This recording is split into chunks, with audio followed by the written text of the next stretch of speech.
Hola amigos, and welcome back to the greatest story never told. I am your wonderful DM, and last time where we left off, after our brave bunch defeated. Let's go with deleted. As, after our brave adventurers defeated the two bird masked villains, and well, they didn't really defeat them. They escaped, and they defeated the undead and stopped the raising of the dead. They sat down for a discussion with the Dead Witch, where she offered each of them information based upon what they wished to know, or if they wanted something specifically from her, which was within her power to give. Fargrim, from his injuries, passed the fuck out and was asleep for all of that, and Wulfric boned the Dead Witch. I will never let that go. No. Side note, they woke up for breakfast, they went through their whole morning routines, and shortly after Brutus showed up to deliver food for the Dead Witch, the doors swung open, revealing three soldiers, obviously from the neighboring country Prudence, one of them being Commander Tassi, and the last thing he said before the end of this was, "We need to talk." And, question? Go ahead. Did Wulfric bone the Dead Witch, or did the Dead Witch bone the Wulfric? Let's be honest. That's a private question. You're gonna have to ask him. Anywho, so as per usual, we're gonna go through our roll call. First, Tori. Here. Holly. Here. Fargrim. Sup? Molden. Here. Wulfric. On his way back. Son of a bitch. He knew we were starting. He's going to the bathroom. He should have That's fucking not said allowed. something. I have one rule. That's tell me when you leave. He's on his way. In his defense, when he left, you were still trying to get ravioli off the keyboard. Oh. Just so y'all know, I spilled ravioli on my keyboard. Like a true Italian.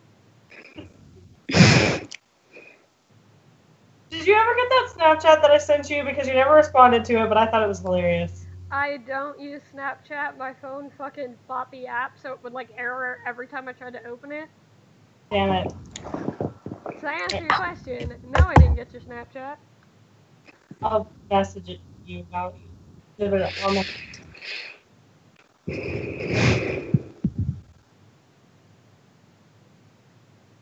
Banana, hurry your bitch ass up, doctor. What did you do? I wanted my drink. Oh. It's Mickey Mouse too. Your cup is Mickey Mouse too. I love it.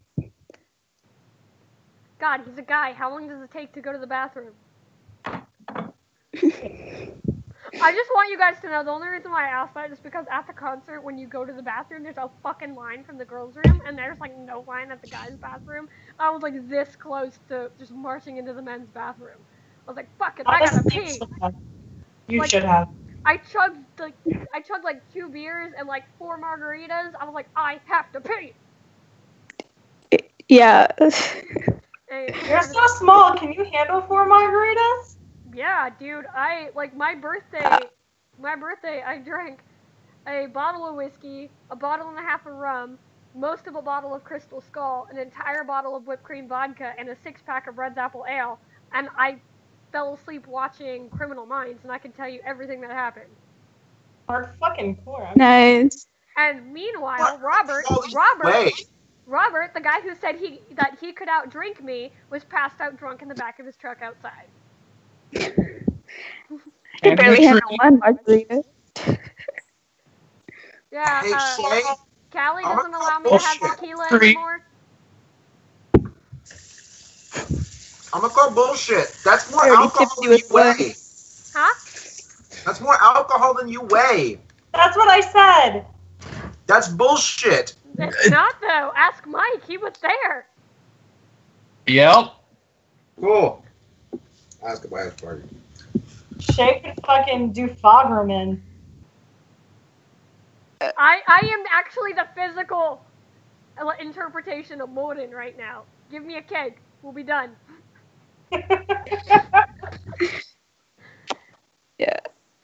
to my roll call. Wolfric, are you there? Yes, he is. We're ready to go. Bitch. Okay, let's go. Fucking fuck.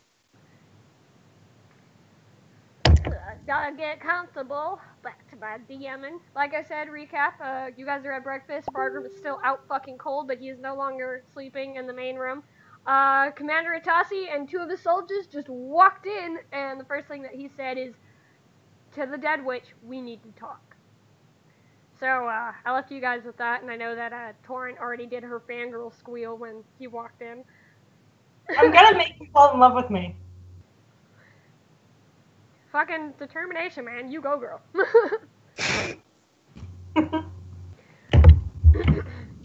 But considering he's talking to the Dead Witch, I think it's polite to let her speak first. Okay, so, there's a bit of an air of tension.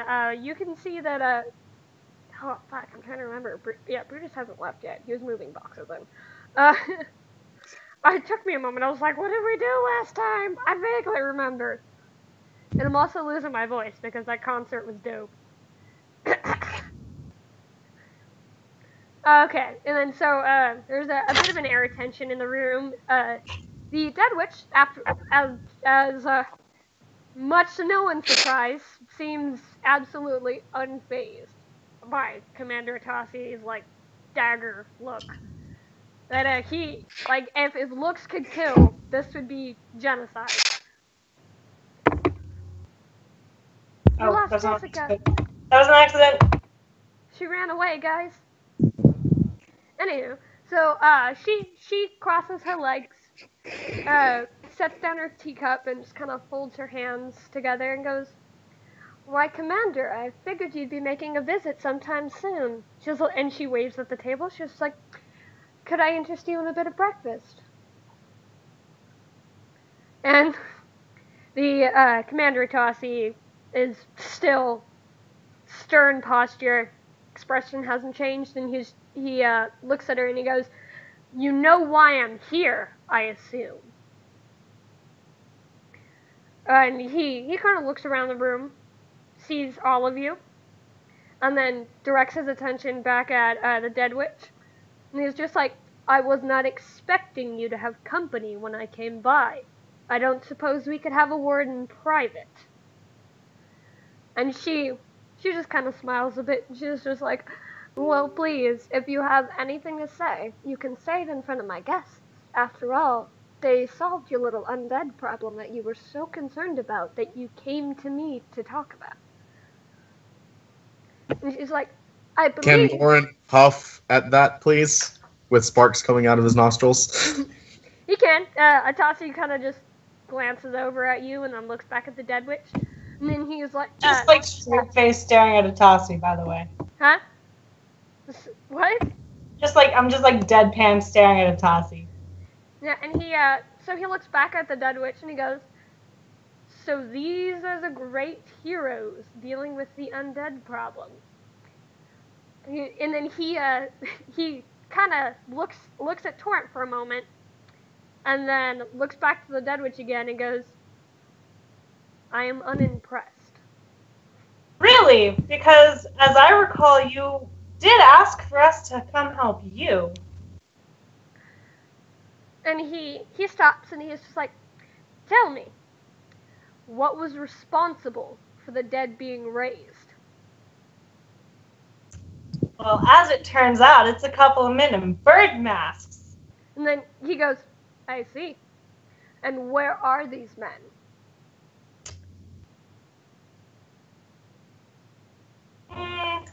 You don't really need to know that, do you? "I believe I do. That was the whole purpose of me asking for your assistance. Now, these men..." But you just said you're unimpressed, so I don't really need to help you. "These men..." It was like, "My initial purpose was I thought maybe you were people of some caliber. But instead of handling a problem, it seems you have pushed the problem away." It's like, there is a difference between taking care of an issue and having to deal with an issue later on down the line. Because now, they're prepared for you." But now we know more about them than we did before. how can you fight a problem you don't know? He stops and sorry, I didn't mean to make that face, guys. For those of you listening, we're all on Skype. I'm just half of us are in pajamas, so we're not showing that shit. like seriously. Sean, stop stripping. Nobody wants to see your hairy pits, Sean.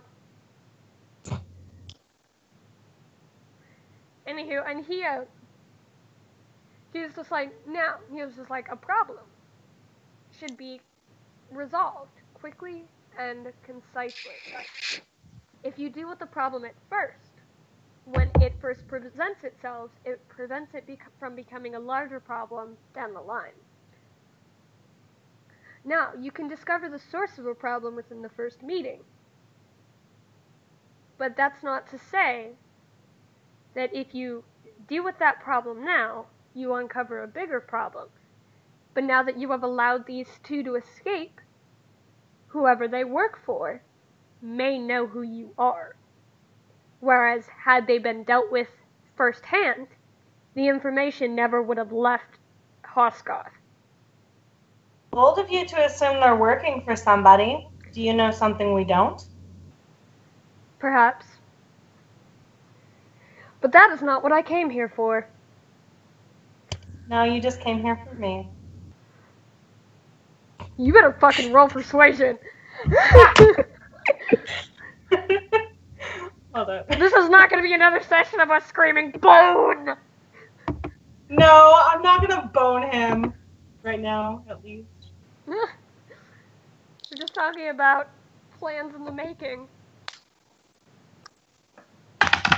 Sean, are The you only dead? plan I have is for his ass to fall in love with me. I don't actually plan to do anything with him. Yeah, so I got a 21 on, wait. Wrong one.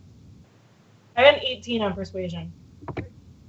And he just kind of smiles a little bit, and then he's like, I'll admit, you are amusing to converse with. And he turns back to the dead witch, and then he's just like the discussion. He's like, what I came to discuss with you was he's just like, with the resolution of the dead, there is still unrest in the grieving woods. And he was just like, and there was a concern that maybe you would be able to uncover the source of the problem. He was just like, now, the previous command in Temperance would have never considered such an option. But and then he stops and he goes, sorry, I'm losing my voice, guys. He's like, but I am not as closed-minded as my predecessor. And the dead witch kind of stops. She looks a bit thoughtful as she leans on the arm of her chair, and she leans back a bit, and she goes, well, I would understandingly. And she's like, I understand your position, but I cannot leave Hoskoth. Without me here, you will have another undead problem, and I believe you would be very displeased with that. But here is what I can do. And she kind of waves to you guys, and she goes, ask these few if they would like to help you. Now I can imagine that dear Torrent has requested that she have a way to communicate with me. If she uncovers any clues, she can always relay them back to me, and we can see what we can learn about your current problem. And you can kind of see, it's hard to really tell, but you can see a bit of a wrinkle in his cheek, like he is very uninterested in the idea, but it just kind of disappears very quickly. And he goes, very well. And he kind of looks around the room, and he's just like,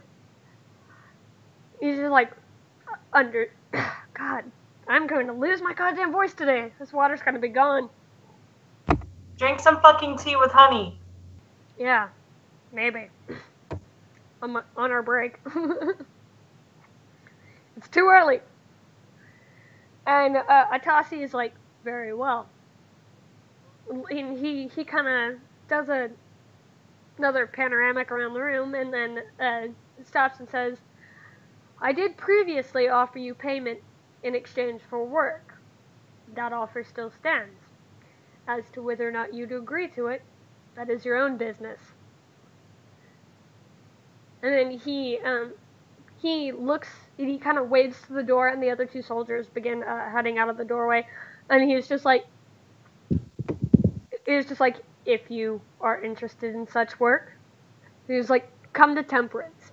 He was just like, "If you come by the soldiers' keep there, I will supply you with the information you would need." And he was like, "I bid you all farewell." And he does a very sharp about turn, like 180 degrees, and then marches out the door. It's called an about face. About face, yeah. My brain is on 20% battery power, so.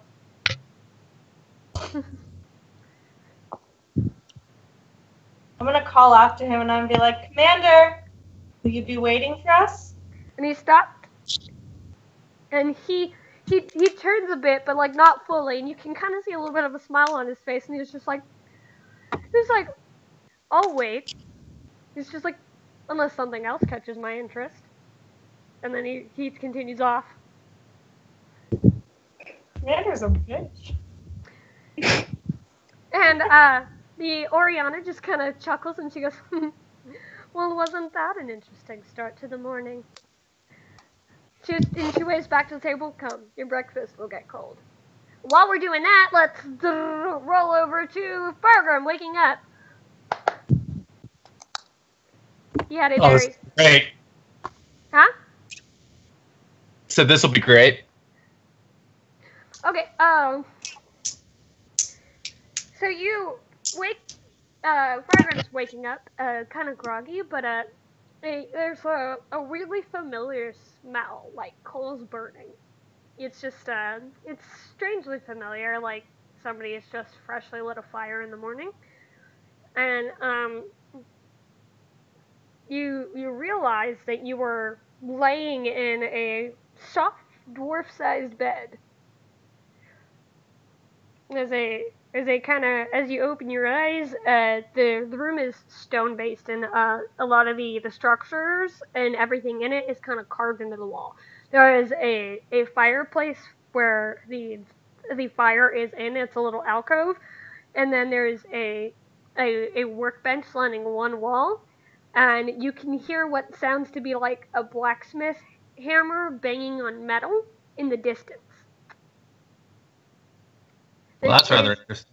Is very much a dwarven home.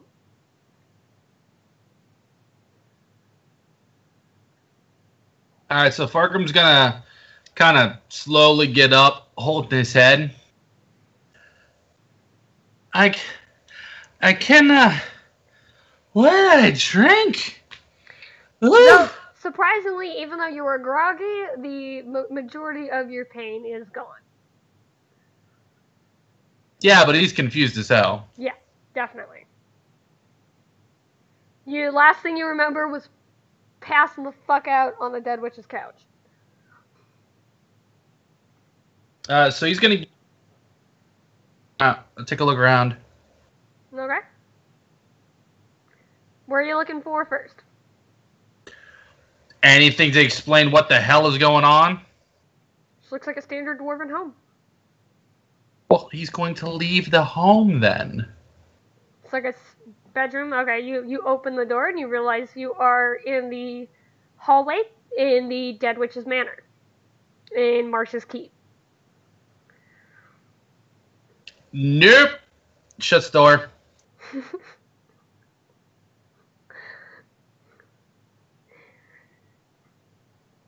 Okay. Not playing that game again.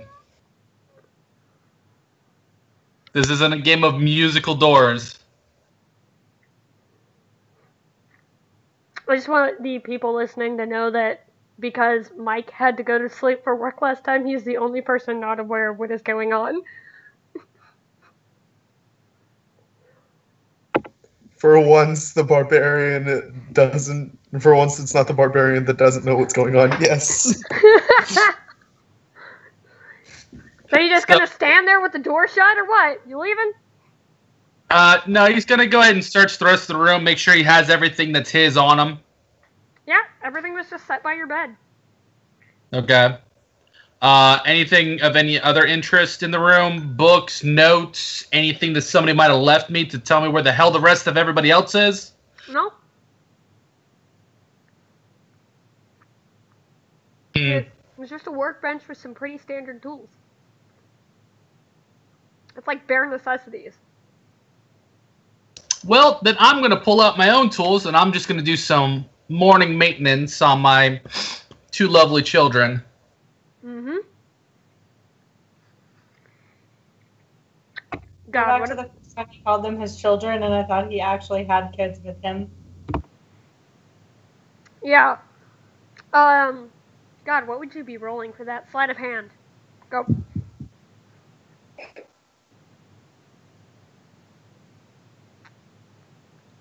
Oh, nice. What'd you do? All right, so that'll be 18 plus 3, which is 21. Okay, yeah, morning maintenance goes great. Everything is excellent. Everything is, like, your switching is gonna be just wonderful. Everything looks wonderful. For the next day, you're gonna get +2 to whatever shot you use. Okay. Okay, and what are you doing next? So this entire time that I've been, just cleaning the guns and, making sure everything's working properly, nobody has come looking for me. No. Is there any food in the room? Nope. Anything to drink? Nope. Son of a... Alright, well, Fargrim is gonna make sure he's got all this stuff nice and ready to go, and he's gonna open the door back up again, just kind of bracing himself for what he's gonna say. Okay. You walk out, you're in the hallway in Dead Witch's Manor. You turn to see, and it opens into that main room, and you see what everyone is sitting around the table again with food.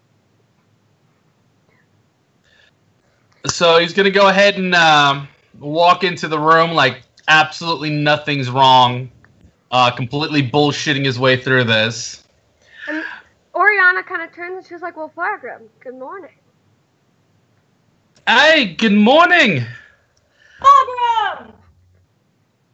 Hello, Torrent! I seem to have taken a wee bit of a nap. We all did. You're okay, buddy. You are quite exhausted. I thought it was best to let you sleep, but breakfast is ready if you would like something. We nip in the morning. It's good for the constitution.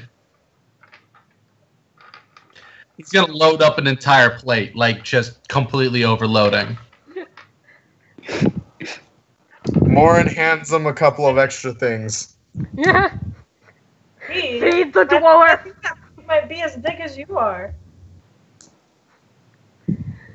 Now, and she turns to him and she's making herself comfortable in her chair, and she leans on her hand, her chin in her hand, and her elbow rests on the armrest, and she looks at Fargrim and she goes, I believe you fell asleep during a very particularly important part of our discussion yesterday.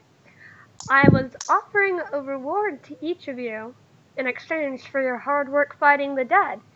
Everyone else asked me their questions and gave me their requests, but I have yet to hear anything from you.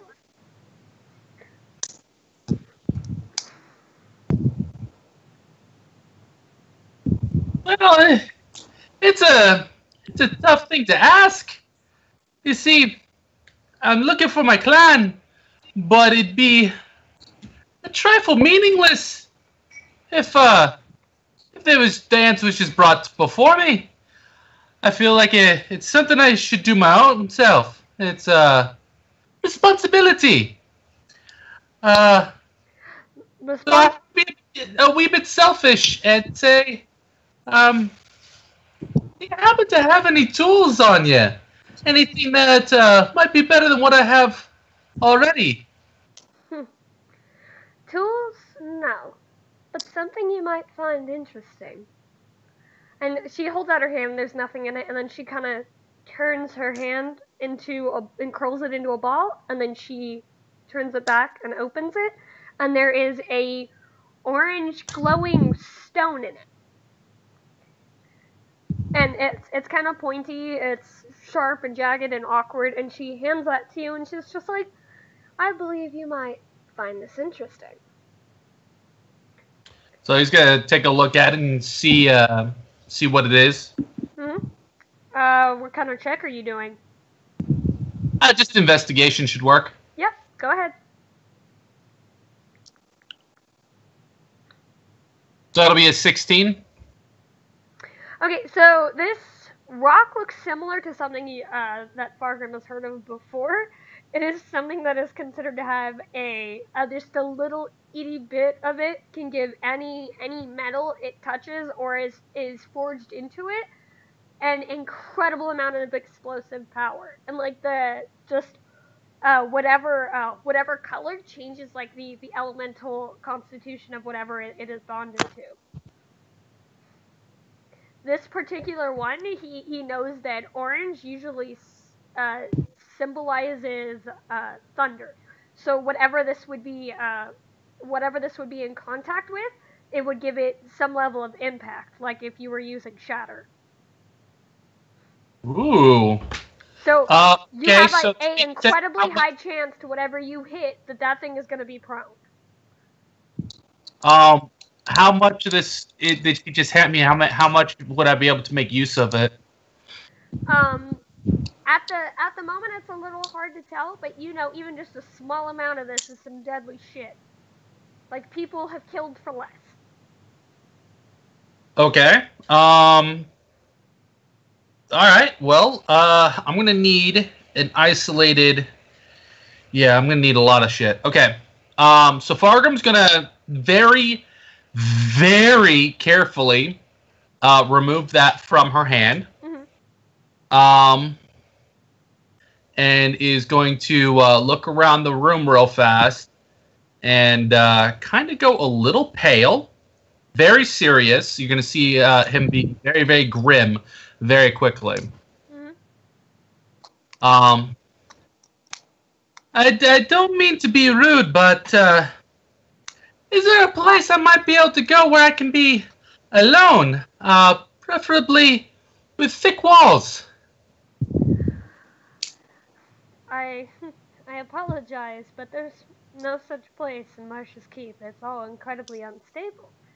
Now, if you were looking, she's like, and she is like, now if you were looking for some place with a proper workshop, that would be most likely the capital. It is known as the center of invention, after all. That would also be an excellent place to look for dwarves. Eston is full of them. I understand. It's just I don't think this will make the trip, Blessy. It's some very delicate stuff you've handed me. Oh, that is quite all right. And she just kind of snaps her fingers, and one of the little ghost wisps kind of circles down, and then she lands on her hand, and she opens it, and it creates a little crystal case. Then she's just like, here you go. This should keep it safe for you. Alright, so super ultra carefully, he's going to go ahead and place it into the crystal case. Now, that was a gift from someone at some point. Couldn't possibly remember when. But such things are very easy to find if you go to Dagmar's Tooth. I believe there's a mine there, but I haven't been outside of Hosgoth in 3 centuries. I don't know if it's still standing. You said Dagoth's tomb? Dagmar's Tooth. Dagmar apostrophe S Tooth. Tooth. Okay. Dagmar's tooth.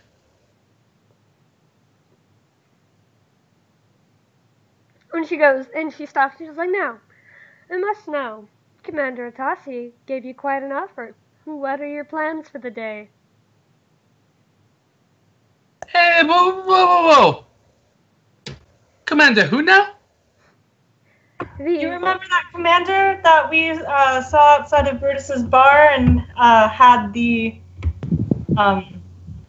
altercation with about him disrespecting you? As you thought it was good manners to plant his foot in my chest. I have some words to that one. He was here. As you say that, Brutus's head kind of peeks out of the kitchen. Brutus, baby. He kind of peeks out of the kitchen, straight-faced, shakes his head, and goes back to what he's doing. I'm gonna yell at him and be like, Brutus, we didn't hurt your bar. You just heard his name was mentioned. Hey, so if he made an appearance, why is he not lying on the floor in a pool of his own blood? The dear commander was asking for assistance with a problem of his own. I informed him that I cannot leave Hosgoth on account of the dead, but he offered you and your companions the same job with my assistance. Torrent has asked for a method to communicate with me as you guys are away, which I will be supplying. So I made the suggestion, and whether or not you guys take it is completely up to you. And as to why he's not this fucking little commander. Hold on, you guys are speaking at the same time. Fargo first. And why should we just go ahead and accept this request from this commander? He's rude and very dishonorable. I don't think that there's any reason why we should cooperate. My friend, if you remember, I did manage to get him to apologize to you. But no one's saying that we should cooperate with him. And as to why he wasn't on the floor when you walked in, I didn't feel like spilling my tea. I'm inclined to agree with the dwarf on this one.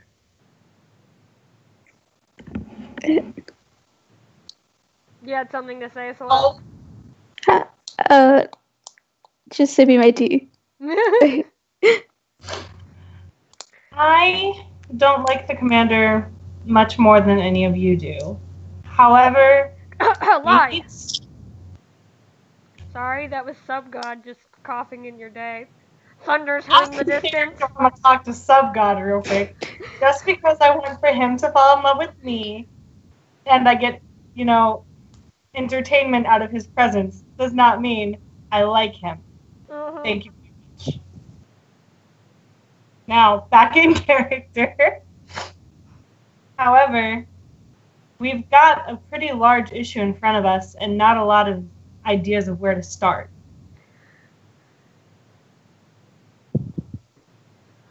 So if we take his offer to go work with him and, handle the dead in that area, we may get clues as to how to handle this problem in the bigger picture.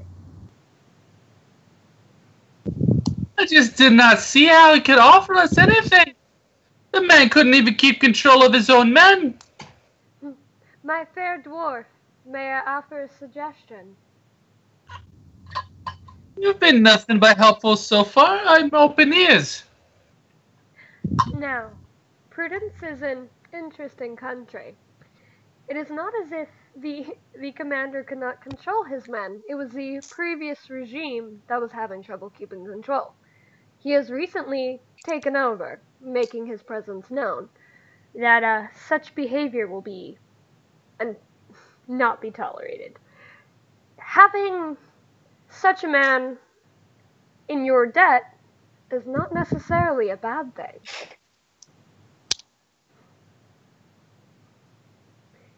Because one of the most interesting things is having a man in power owing you a debt in a land where people of other races is not common. So any information that you would ask for, he would be inclined to provide. I hear your wisdom. I do. it doesn't sit well with me. I don't think I'm gonna like this one bit. Of course, it is always your decision. It is just advice. You can take it or you can ignore it. I didn't think I was going to ignore it. As I said, it rings true of wisdom. It's just, I did not like that man.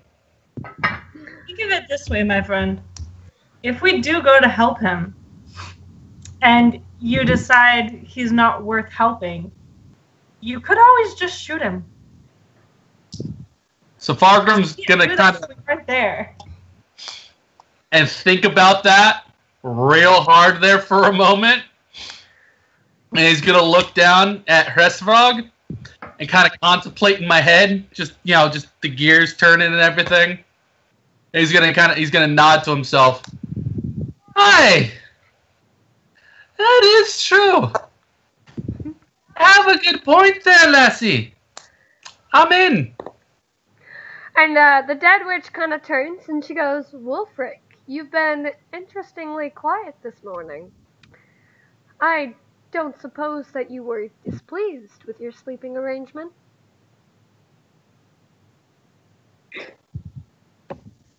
Did you not get his text? No, I didn't get anything. What happened? He is not feeling well. What did he do, Doc? And kind of. But he did not want to ruin the mood, so therefore he decided to go to bed. Yeah, you guys, I don't get text messages. Yeah, he started not feeling very well shortly after we started recording, so he just kind of quietly peaced out. Yeah. Well, that's a shame. I really like him when he plays his character. He's really, really awesome. Yeah. Right, now I have to improv thing. We'll just say that his character was super ultra shy and bashful and couldn't face her in the morning. Okay, well, yeah, he did come out. So let me reiterate that whole thing. Fucking back the hell up. Now I gotta improv. Oh shit. Like 90% of this is improv. I just gotta do different improv now. So as looking around the breakfast table, Wulfric has slowly snuck back, and you hear a creak as his door shuts again. And Oriana just kind of laughs, and she goes, "Oh dear, I believe we've spooked him." Seems he's pretty easy to spook. Well, I'd imagine so, considering his current predicament.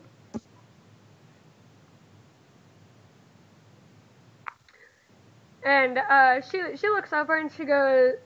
So she looks at each of you, and then she stops and she goes, "So, your plans? To help the commander or not? I wonder."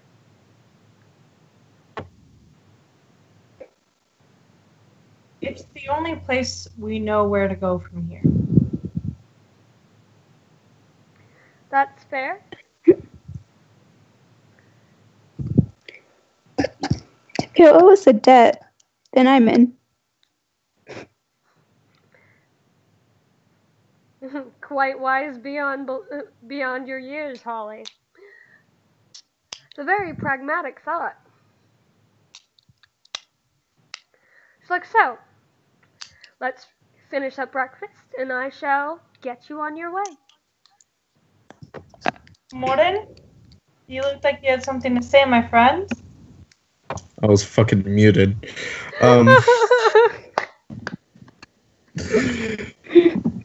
My path takes me to Aston, but from the comrades that I have met here, I believe that we should arrive at the capital together and help each other in turn. It is not as if going to Aston is impossible. Considering, I believe Fargrim will want to be there in about a week's time anyway. They're having their inventors convention. I have heard nothing but good things in town about it. So Fargrim is kind of gonna perk up after shoveling a whole bunch of food into his face, and you're like, what was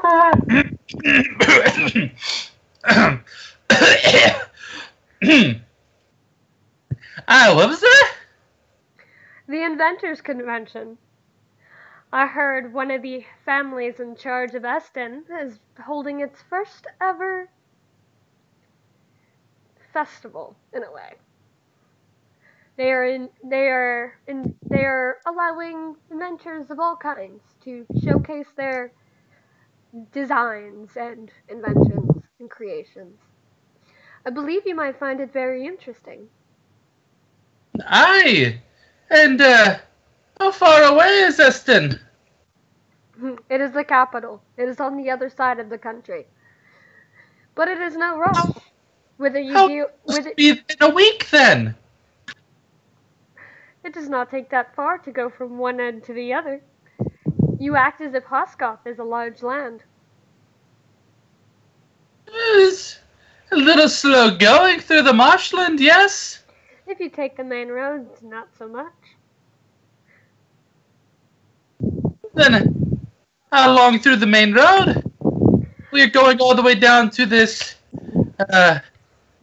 captain's land, this commander's land. Wouldn't that eat up some of this time? Considering Hogard is 3 hours from here, Temperance is 4 hours from Hogard, not that far. Though, from here to Eston, it's about 3 days. Seems we're on a timetable then. Though, considering his problem, I think you should know what it is before you judge how long it'll take you to fix it. If it'll take too long, I can just tell him to find someone else. I got things I like to do too. That's a fair way of thinking. We can always set the groundwork and then tell him that we'll be back. He does have soldiers.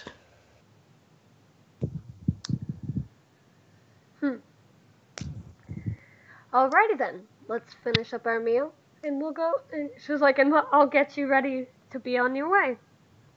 Nom nom nom nom nom nom Yeah. nom. Anybody else have anything to say before I just skip past breakfast? I would just like to talk to the dead witch before we depart. Okay. Well, yeah, that's obviously gonna happen. I'm just saying, skipping breakfast. Y'all are getting ready to leave.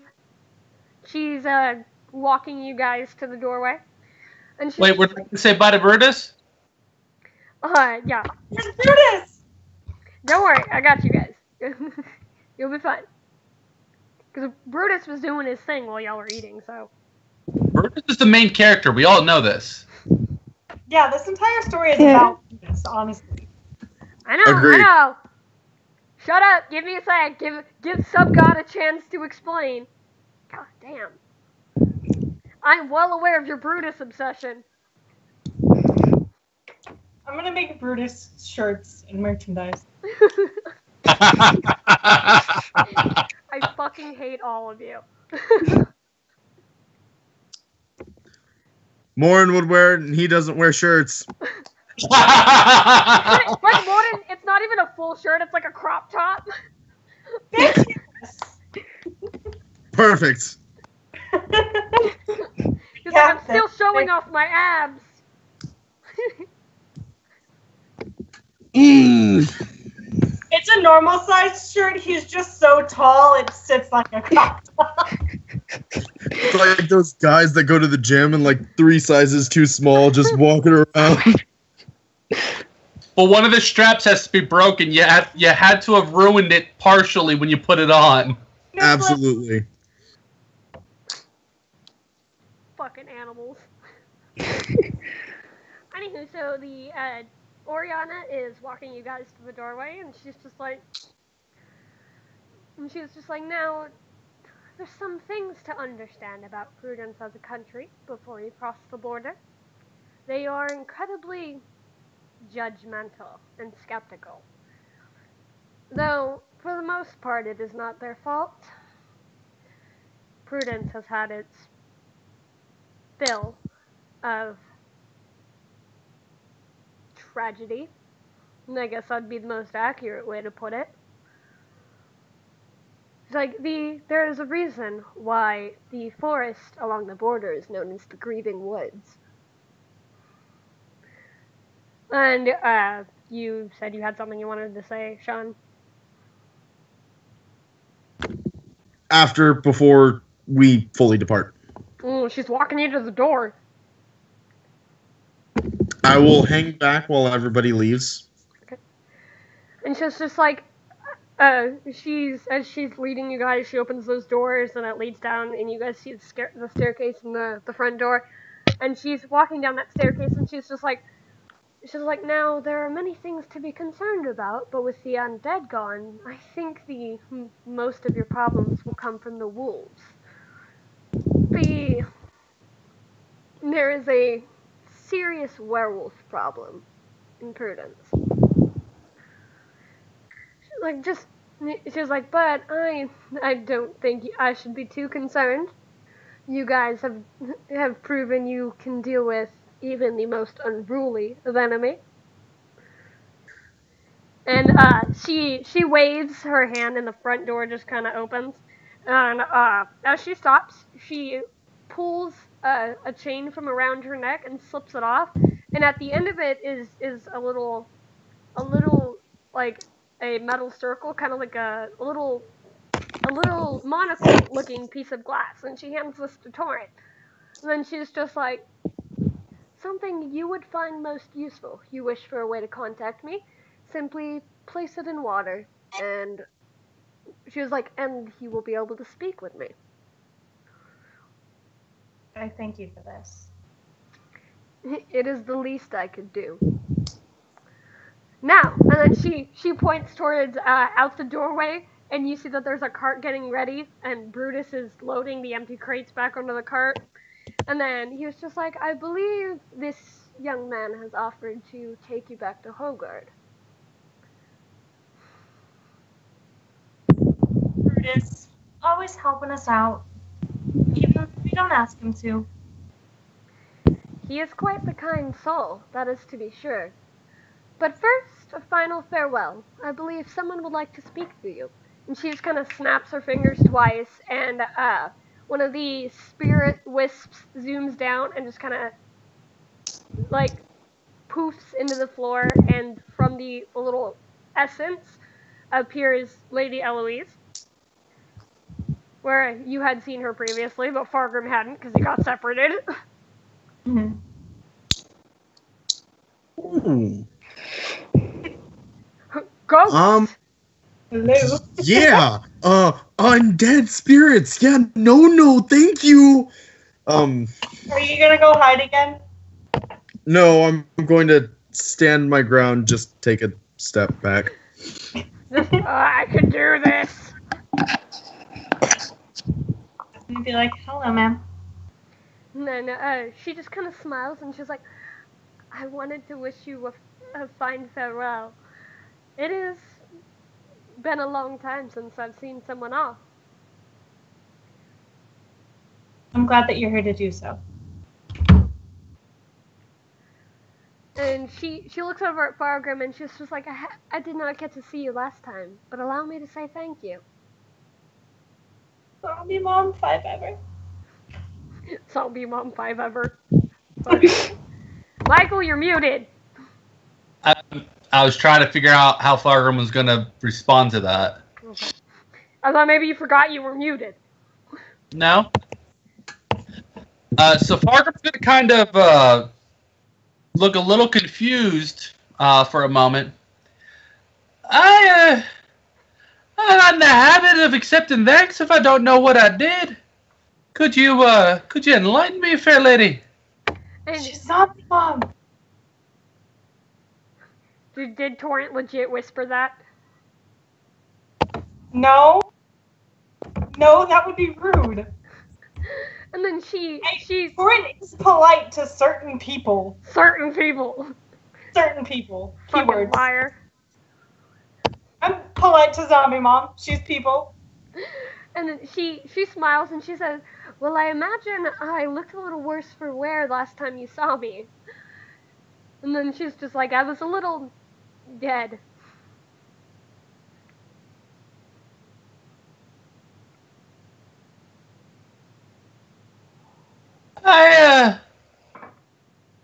I can understand that, but I still do not know. Bagram, when we went and rescued that child, he was there with us.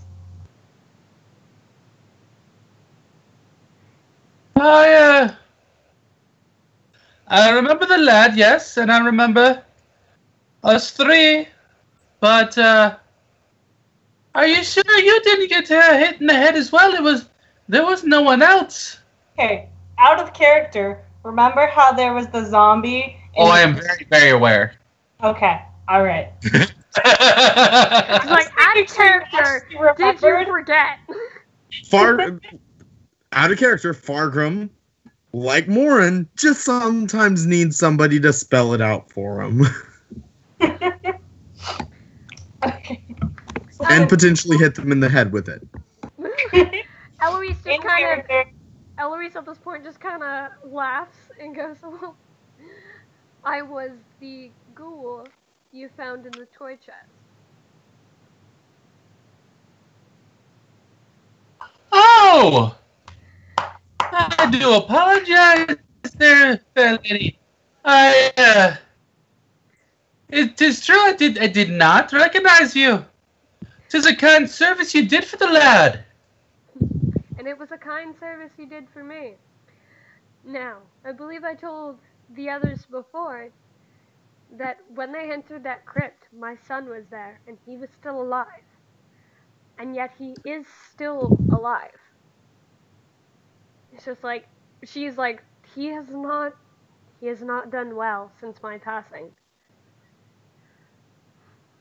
She's like, and she just kind of stops, and you can see that she kind of looks sad. She was like, I wanted more for him than what has happened. But now, I think he should be stopped. Because he has become a man much worse than his father. Can you tell me who your son was? You saw him for yourself, did you not? The man in the wooden mask? I don't remember which one was the mask, though. There were two of them that we saw. One was an owl, and the other was a bird of prey. I don't know which one, though. A falcon. That is it. One of those. Sounds become gargled on the other side. I could not have told you what he was called, but that is most certainly him. Do you know how to stop him? I do not. But I do know that they will not leave you alone. The dead have spoken of them. Anyone who gets close to them, they do come back for. I'm witnessing your son again. We'll be pretty ready if they decide to show themselves again. Although, I may want to have a word with your son before firing so many bullets into him. Bagram, she wants us to stop him, not to kill him. Either would be okay at this point, if he is not willing to change, if he truly has become a worse man than his father. Then the only safe assumption would be to put an end to it altogether. Aye, but as I said, words first, and then I'll pull the trigger. I had made the try myself when his father had lost his mind, but there's only so much that I could do. But Morin is going to step forward very shakily, drop his hammer at the feet of Lady Eloise, get on his hands and knees in a very oriental bow and state, on our ancestors and on my pride as a warrior, with the heraldry I bring, I shall find your son and either stop him or make sure that he joins you in this next life. And she looks at you for a second, and then she gets on her knees, smoothing over her dress, and she puts her hands on the side of your face, and you feel like a warm, but it's kind of like touching a pool of water, just the little ripples, the surface, and you feel that on your cheeks as she puts her hands on your cheeks, and she sets her forehead against yours, and she goes, I will hold you to that. But please, do not risk your own life for the sake of this promise, because I am sure there is something better for you than my vengeance or my regret. But if you do find my son, he does have a brother. Find the silver star, and you will know where to go. Consider yourself haunted, Morden! And then she lifts her forehead, gives you a little light kiss on your forehead, and then she disappears. You're totally haunted. Completely haunted. Actually, no, because I was going to give you a DM cookie, but I don't do DM cookies. I do better stuff. So, Morden, as of now, you have spirit sense, which means your passive perception also applies that you can sense ghosts within 30 feet of you. Yo! So Lauren's not okay with that, but yes! Oh! I mean, the three of us fought with Zombie Mom. He swore an oath to her, and he gets the blessing. Sure. Yeah, but Lauren's not okay with this. Yes, but it tells you when bad shit's about to go down. Because who knows first bad shit's about to go down? The dead. They're like, I just got fucking killed. Don't do that.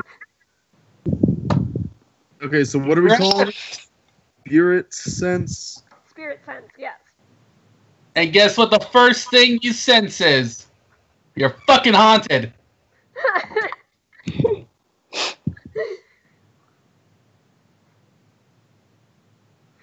Like, my theory is Morden's either going to get over his ghost phobia or he's going to go insane. Either way, this is going to be funny.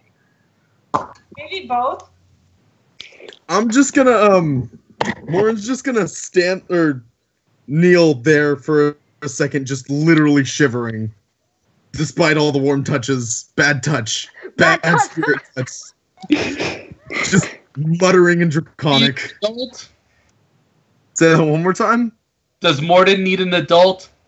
Morin needs an adult. No. Please, put my hand on his shoulder. Please, Morin is an adult. He needs an elder. Well, I'll do what I can. I'm gonna walk over to Morin and put my hand on his shoulder.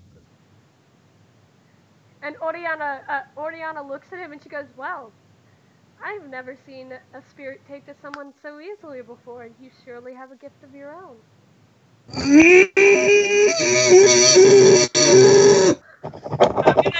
I'm gonna like nice and calmly like be patting his shoulder. I'm gonna look at her and I'm gonna say, I think a gift is based on how you feel about it. Morin might not think this is a gift just yet. So Warren's gonna stand up, heavily leaning on his hammer, with very shaky knees, and go, I think I need to sit down. Morin, would you like for me to help you over to the cart? He's gonna put his hand on your shoulder. Speaking of which, Brutus has walked over to the situation because he is curious. And when you offered to help him to the cart, he very gracefully picks up Morden and tosses him over your shoulder and walks to the cart. Oh! While he's shaking.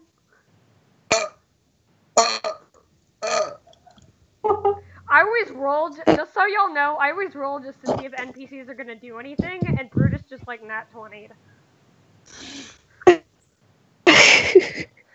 I think there's so much more to Brutus than we have yet had the chance to learn.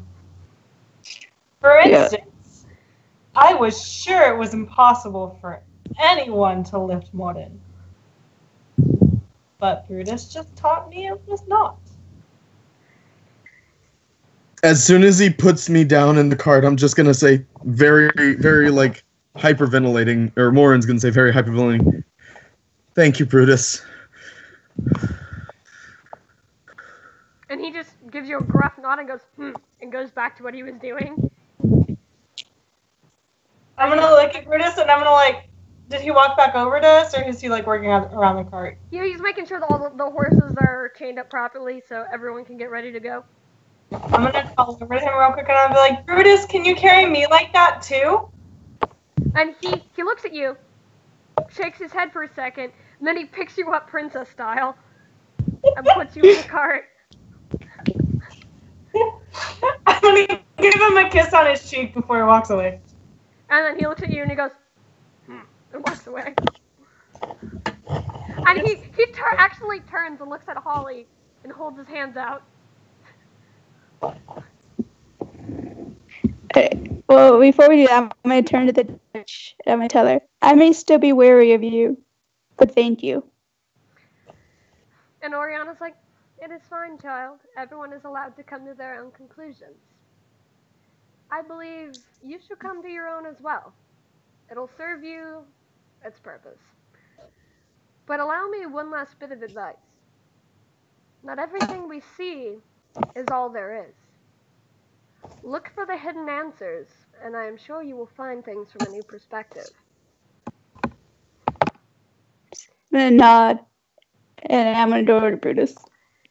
And then he stops, because he was just still standing there with his hands out, just in case, and then swoops you up and puts you in the cart. Now he's going to walk over to Fargrim and hold his hands out.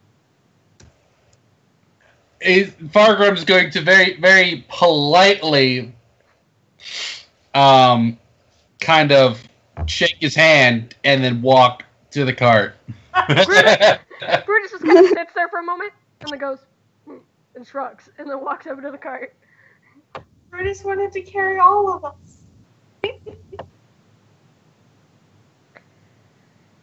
Fargrim does not need a reminder that he's short. I don't think Brutus is a reminder. He literally just threw Morden over his shoulder for like no reason. Okay, but wait, how tall is Fargrim? I forgot. How tall is Fargrim? I forgot. He's a little over 4.5 feet tall. Okay, I'm 5'3", so not too much. So is Holly, but she beats you by her horns. We already had this discussion. Jordan doesn't care about being tall. If she did, she would probably wear boots and not wraps on her feet. Personal problems. In case you guys are wondering, Brutus is 6'1".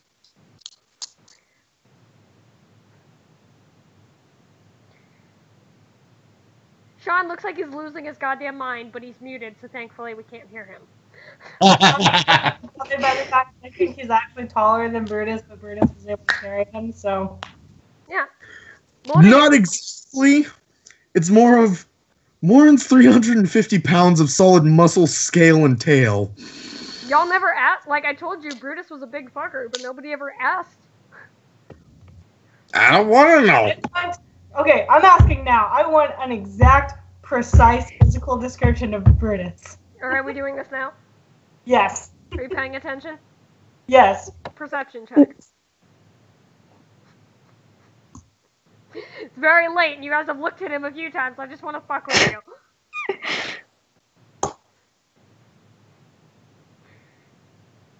Did you die? You're muted.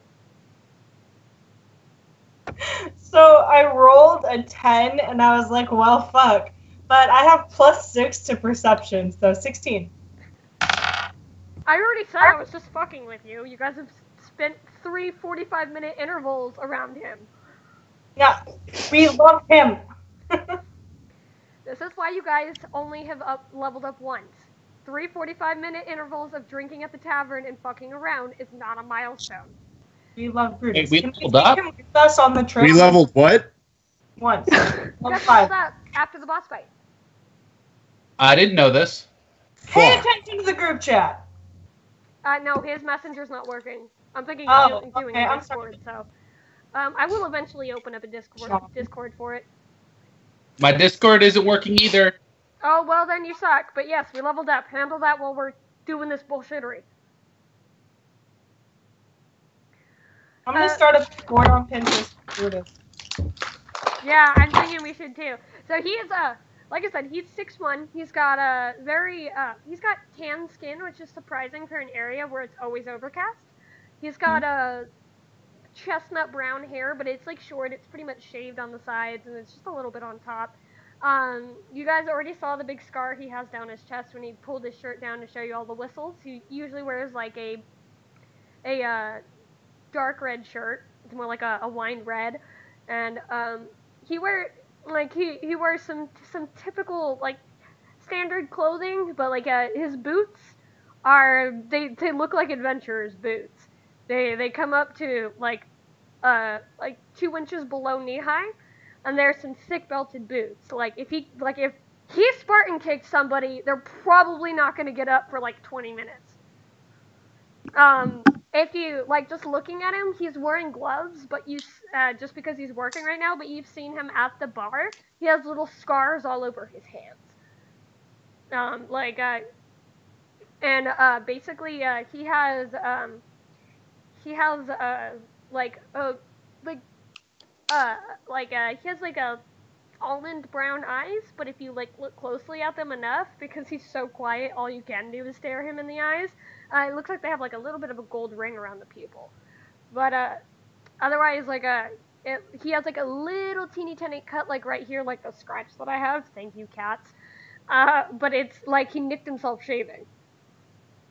But other than that, he's just a big motherfucker. Yeah, you were described him exactly as I've been picturing him anyways. So, yeah. All right. Keep going. And Oriana just kind of steps closer to the wagon. She goes, "Now the doctor will have to meet you. He is experimenting with a few of the things that I have provided for him. Like he is a creative one, and part of his request, he needs to figure out what he exactly wants to make. So, he only recently joined us, and he's already staying behind.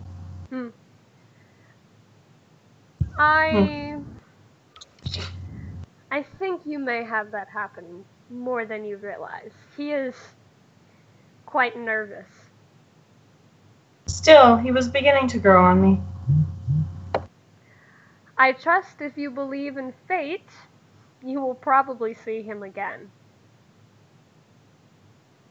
You know I do believe.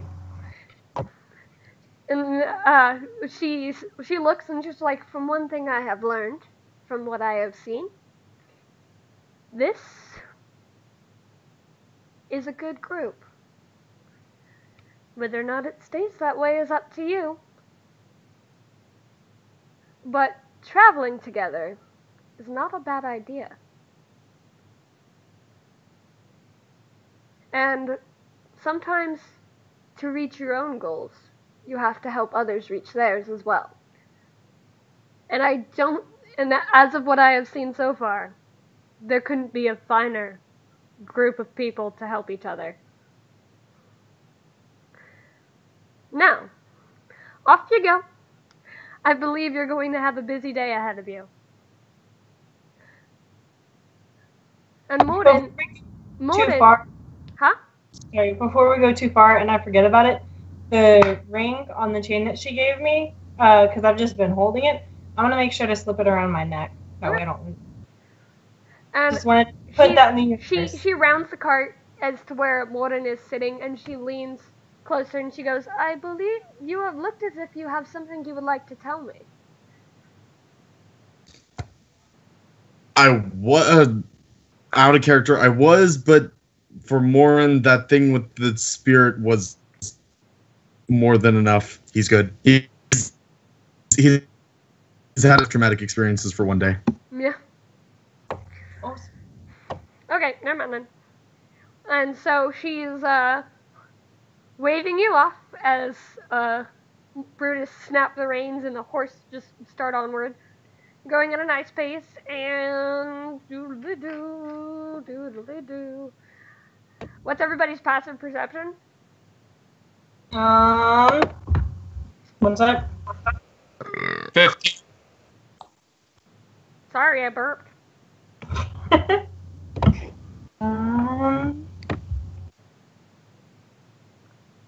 16. 16.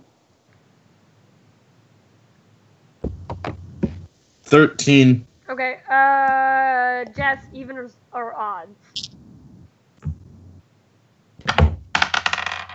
Odds. Okay. Alright then, Brutus is an incredibly smooth, when it comes to this ride. You have never been in a carriage that has been so well taken care of. And, you guys are faster than you realized, and faster than you went to Marsh's Keep, are very quickly back in Hogard. As you're pulling in, you can see, Mayor Tomas, making his rounds, just fluttering back and forth between people who are excited and waving to see that you guys are back. And he's you can see the little halfling mayor trying to push his way through the crowd, and he almost stumbles in front of the horse before he stops. And, Brutus brings the carriage to a halt, and throws his legs over, and he's to the back of the cart quickly, and he's holding out his hand to help you guys down. I'll take his hand. I take it. Yep, so he helps Torrent and Holly down.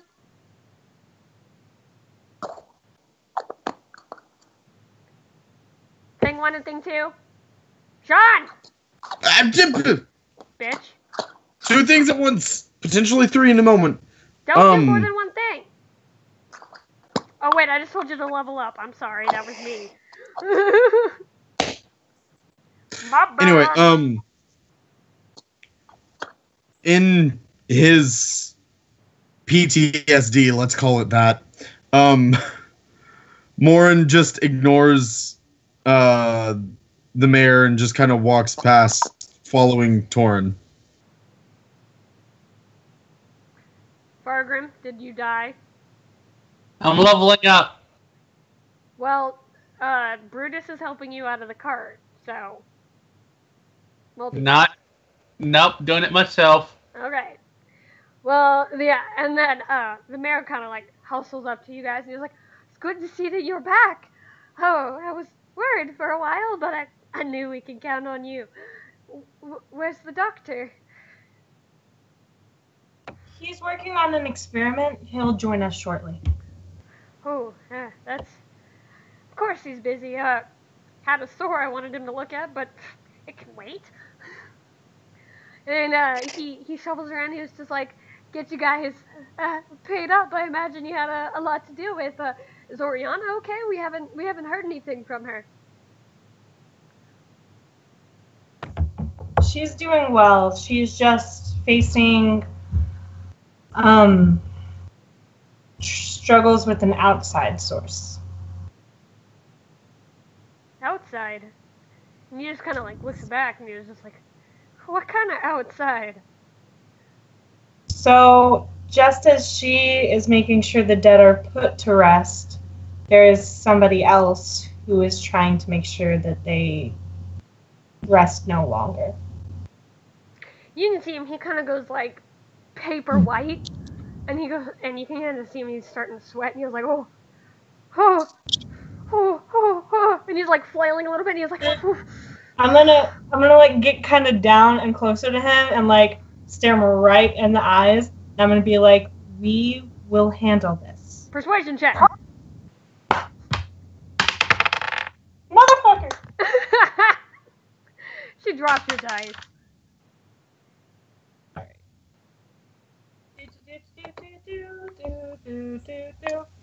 I got a 19.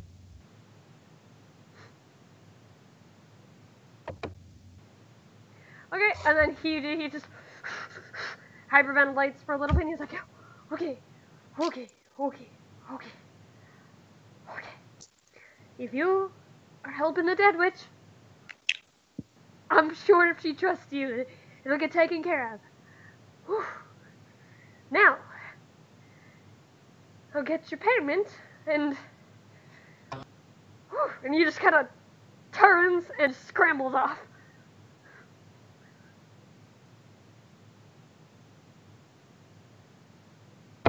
I'm gonna turn around to everyone else and be like, that mayor is going to continue to be a handful, won't he?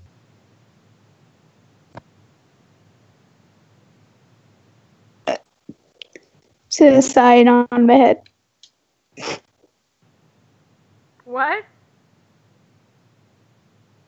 Huh? Said sigh and agree. Yeah. And as you guys are, a bunch of villagers are coming up to greet you, and they're like, "Oh, thank you so much." They're like, "We're glad to see our dead are put back to rest." And even the people who are very cautious of you for being extraordinarily different, they're coming back up. And For you being see, blue? huh? For being blue? Yeah, because for being not human, and you can see you hear, hey, and very quickly you can see Anissa, and William is like trying to run ahead of her, and he's dragging his mother along with him. William! And he's like, you're back. Holly, you want to take it? You were closer to him. I'm gonna bend down and be like, hello, William. How are you? You better? And then he's just like, oh, And smile at him. Yeah, and he's like, I'm doing great. I have my soldier, and Mama said that she would get me fighting lessons. I'm gonna take lessons from Brutus, and I'm gonna learn how to defend myself. He's like, and I'm gonna defend Mama, and it's gonna be great. He was just like, but you guys are heroes. Everyone's talking about you. I'm gonna ruffle his hair, and I'm gonna be like, if you train as hard as you just said you would, one day you're gonna be the hero, William. And then he was just like, really, you think I can? I know you will. And then he was just like, that's awesome, because I want to join the Silver Pinnacle. He was just like, I want to help people get back stuff they lost. He was like, you helped that dead lady get back what she lost, right? She's resting again? That Mama said she's resting again. She is, William. She's resting again. Also, out of character, y'all, William just made me remember some... Are you dying? I'm dying a little bit. Okay. Sorry. This is all out of character. The Dead Witch said to follow the Silver Star. I mean, not the Dead Witch. That was the Dead Witch. Eloise. Oh, Lady Eloise, yeah. Said to follow the Silver Star to find her son's brother. So I don't know why she didn't call him her other son. But her son's brother.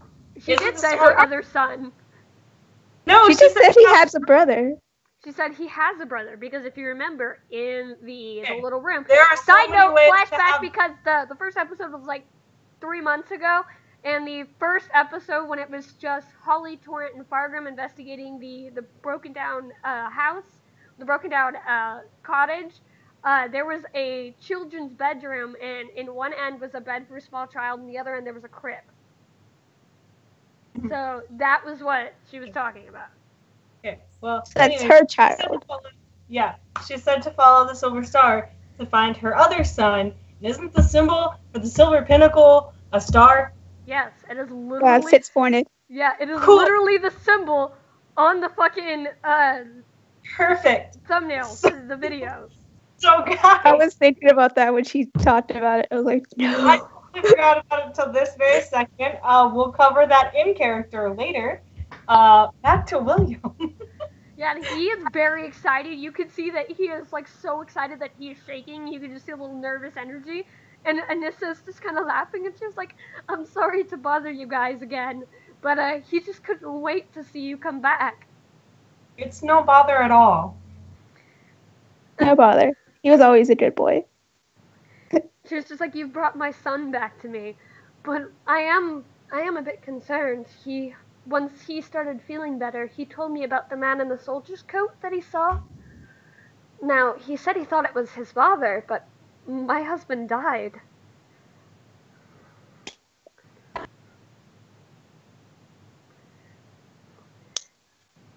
And she was just like, he must have been mistaken. I mean, little boys see what they want to see.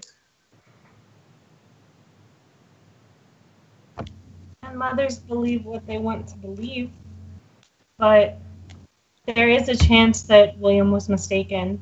We do not know your husband or what he ever looked like, so I can't tell you. Children's imaginations are powerful. William speaks And up, and he's very upset. And he's like, "No, I saw him. He had the same coat as father." He might have, William. He's All like, I'm saying is he that I do not wasn't know. father, but he had the same coat. He wasn't your father? It's like, I thought it was him because I saw the coat, but when I got closer, father doesn't look like that. Father doesn't have any hair.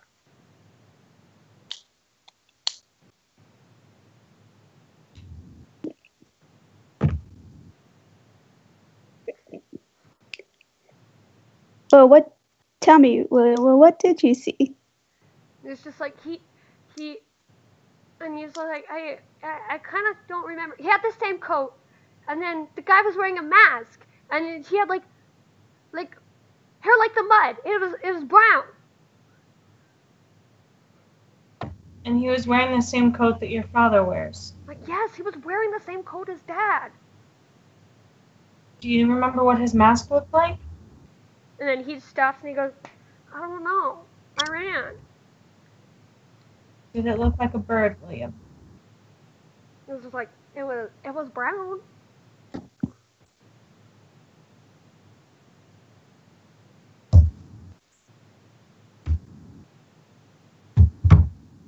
We will try to find you answers, William. And then he's like, but if he had the same coat as Dad, then that means he was in Dad's unit. Dad could still be alive, right? They said everybody died, but he could still be alive. And then Anissa just kind of picks him up. She's like, "William, please do not bother them with this. It's just like your father passed away. It's like, I understand it's sad and it's something you have to accept. This man, he could have gotten a coat from anywhere." I'm gonna look at them. I'm gonna look at Holly and Fogram and see if either of you have something to say before I say anything. At the mention of his father, at the mention of, they said, about someone being dead, but he could still be alive, Morin perks up, listens more intently, and then speaks. "Child, I have no doubt that your father was a brave man. However, the dead are meant to be put to rest. There is very much a chance that he may still be alive, for I know not the circumstances of his demise. We will keep an eye out for him during our travels." And Michael, did you die?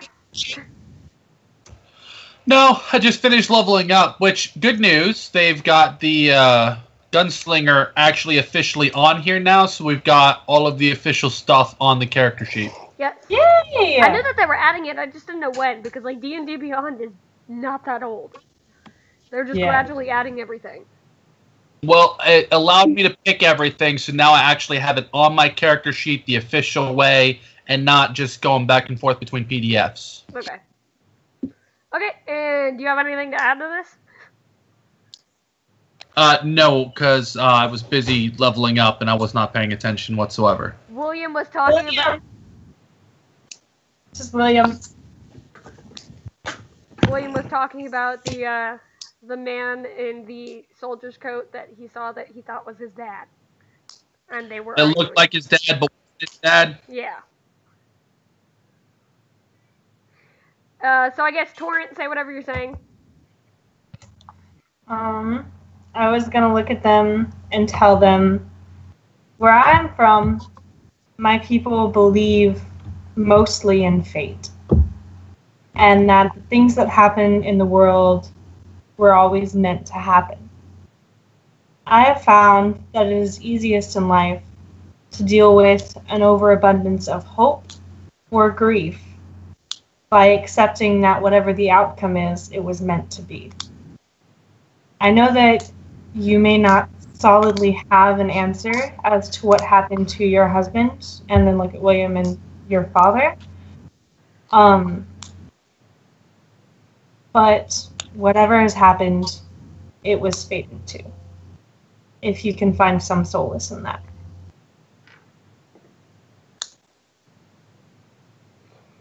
And then she kind of sets William down, and she's just like, and she turns him, and she's gripping his shoulders like really lightly, just kind of calm him down, and she's just like, you should listen. She's like, you should listen to the young lady. It's just like she knows better what she is talking about than we do.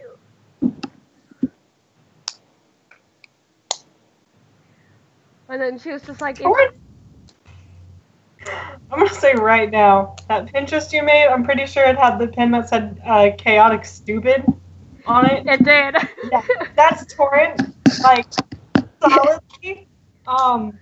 I have no clue what I'm talking about ever at any time, but I'm glad this strange woman thinks that I do. I just want you to know that she rolled a 4, so she definitely believed you. You saved her son. She doesn't fucking care. And William looks a little pouty, but he just kind of nods. He's like, okay. And he's just like, kind of frustrated. Like, Morin is going to, God, I guess, get on his knees. Morin is getting on his knees this session. Jesus. And pull out his. Jesus. And pull out his light hammer. And motions for William to My nose is come running over. for some reason. He listens. He kind of, like, he you know, the little child frustration where he's just, like, sitting there gripping, like, his toy, and he just very trudges over to you. How long is his hair? Pretty long, I assume. Standard boy cut, you know, like the stupid bowl cut that people give young boys for no reason. Yeah, right. So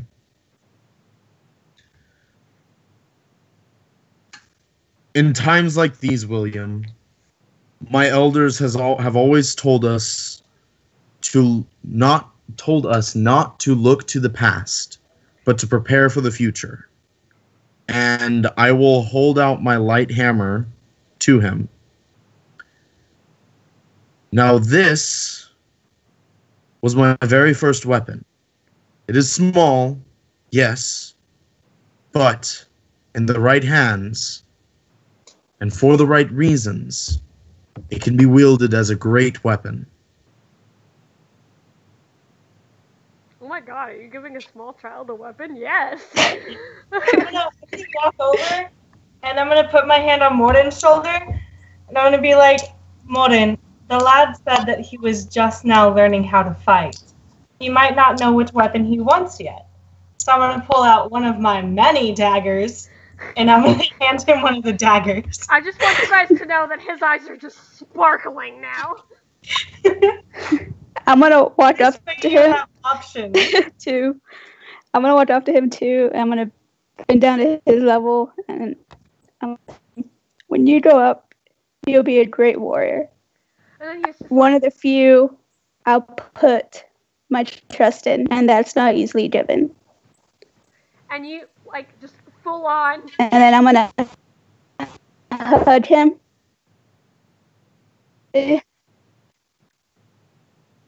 Sorry, you're cutting out, Celeste. Yeah, well, I'm gonna hug him, and I'm gonna whisper in his ear, so only here. Never lose your hope. One sec, you are cutting out badly. Damn it. Yeah, hold on. Now you sound better. Hold on. Yeah, hold on. What did you do? Get your life together. Okay, none of us have our life together, so that's fucking rude. I mean, I wonder if my how do you brother know what's did to something. myself down? Hold on. Bold of you to assume any of us have our life together. Both of you to assume I have a life. Okay. We are all eldritch horrors.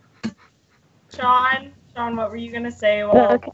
Celeste works on her Wi-Fi connection? Did you die? No, don't worry about it. I was Great. talking to Celeste, but okay. Oh. It's slow, yeah. So it keeps telling me.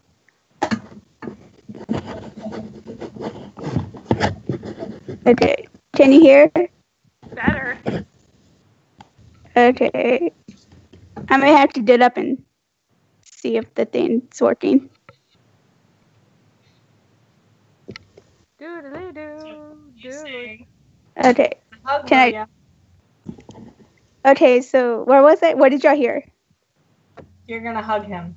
That's, Okay, that's so- where you cut out. You said you were gonna hug him, and it just said, fuck you. Okay. So I hugged him and I whisper in his ear so only he could hear, never lose your hope.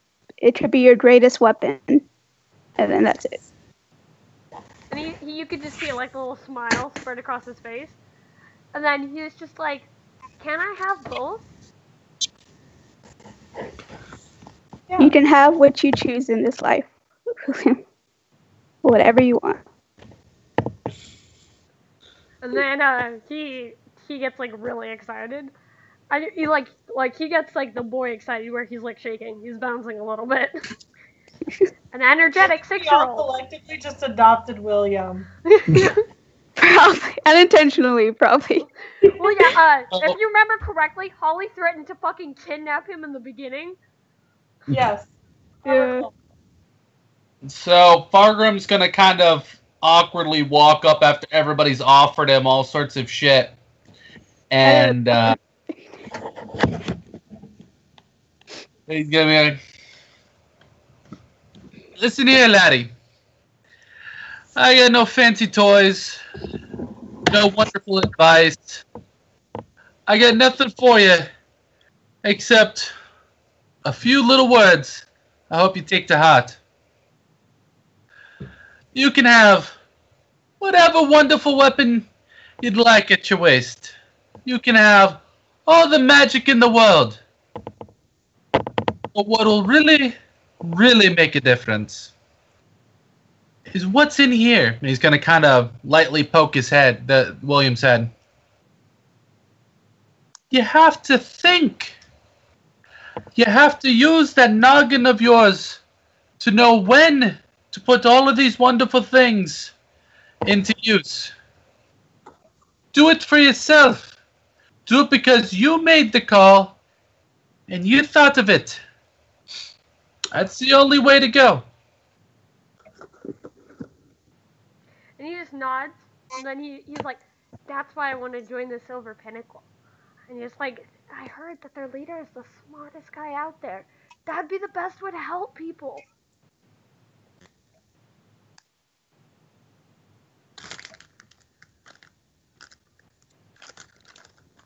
Well, lad, sometimes reputation isn't everything.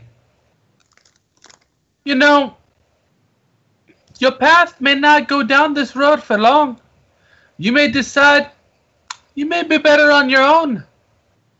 you may decide this is exactly where you want to be. But remember, do it for yourself. Do it because you decided to do it. Not because of what everybody else says, but because it's what you want. And he just kind of nods. And then, as he just kind of looks past you guys, and like Brutus is walking up, and he kind of pats Torrent on the back, and then motions for her to follow. I'm gonna follow him. Yeah, I think we're all following Brutus at this point. To be fair, who fucking wouldn't? Yeah. I would Agreed. follow this to the ends of the earth. Yeah, Morin would too. You're already at the ends of the earth. You guys are literally at the end of the earth. That is literally the far edge. Okay, I would follow him all the way to the other end, okay? God damn.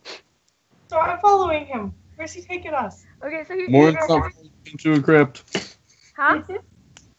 Morin isn't following him into a crypt, that's for fucking sure. That's probably be the safest way you could follow anybody into a crypt. Just being fair. Oh, So he walks into his tavern. There, the sign on it is turned to close. But he walks in. He holds the door for you guys to come in. And as he lets you guys in, he shuts the door, and then he suddenly turns the deadbolt on it, and you hear like 6 different locks go. And like some serious lock mechanism. And he walks over to the bar, and he pulls off his gloves, and you see him duck behind the bar for a little bit. I'm gonna look real quick at all those locks just because, you know, I'm curious and also pretty avid lock picker. So I'm kind of curious. Roll investigation.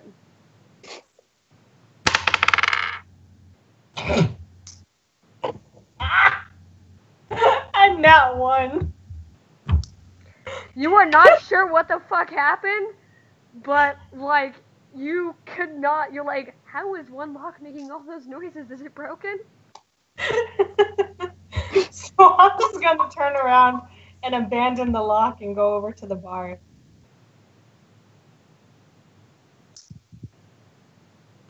I'm gonna lean against the door.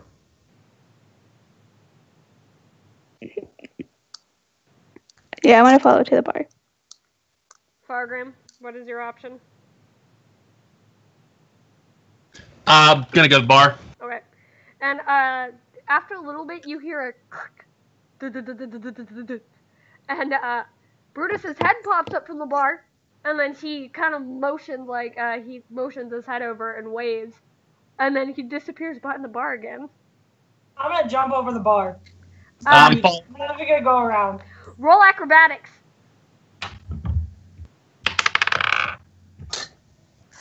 Fuck yes. Okay, that's what I'm talking. I got a 20, modified, not mad. I'm just gonna walk around. Yeah, she's only rolling because dumbass jumped over the bar. Chaotic stupid. As you guys come around the bar, and she jumps over, and as she realizes where she landed was lower than she was expecting. You guys come around, and the floor of the behind the bar has opened up, and there are steps going downward. Sick. Very neat.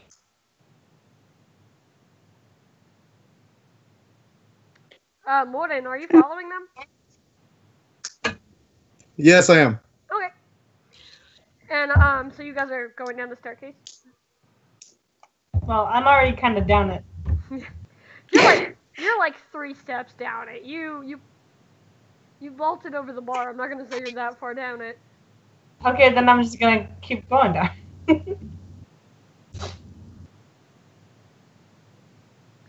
Okay, and as you guys go down it, it's not that steep, but like it's only 1 flight of stairs, and you get down and all you hear is,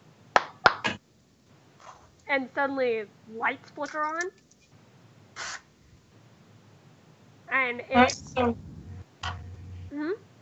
Sorry, no, go ahead. Yeah, once you hear that, lights flicker on, and on in one direction, you can see it is a way bigger room than you thought it was going to be. There are several shelves of different types of alcohol and kegs and such, and there's some shelves along the wall with different wine bottles. And then on the opposite side, where the staircase is, where you just came in, because you would have to walk further that way to see where that even ends, because you can't see that from here. You see a desk against the back wall. There's a bookcase, and then there's some axes pinned against the wall. I'm gonna look at Brutus, and I'm gonna be like, so this is what you've been hiding. And he just shrugs and walks over to the desk. I'm gonna kind of follow him over to the desk and be like, what other secrets do you have, Brutus?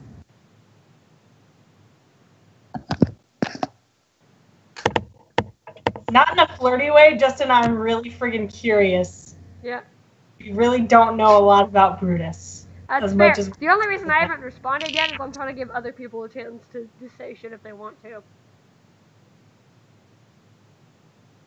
I'm just gonna keep looking around and on my head be like, pretty cool, Brutus. Pretty cool.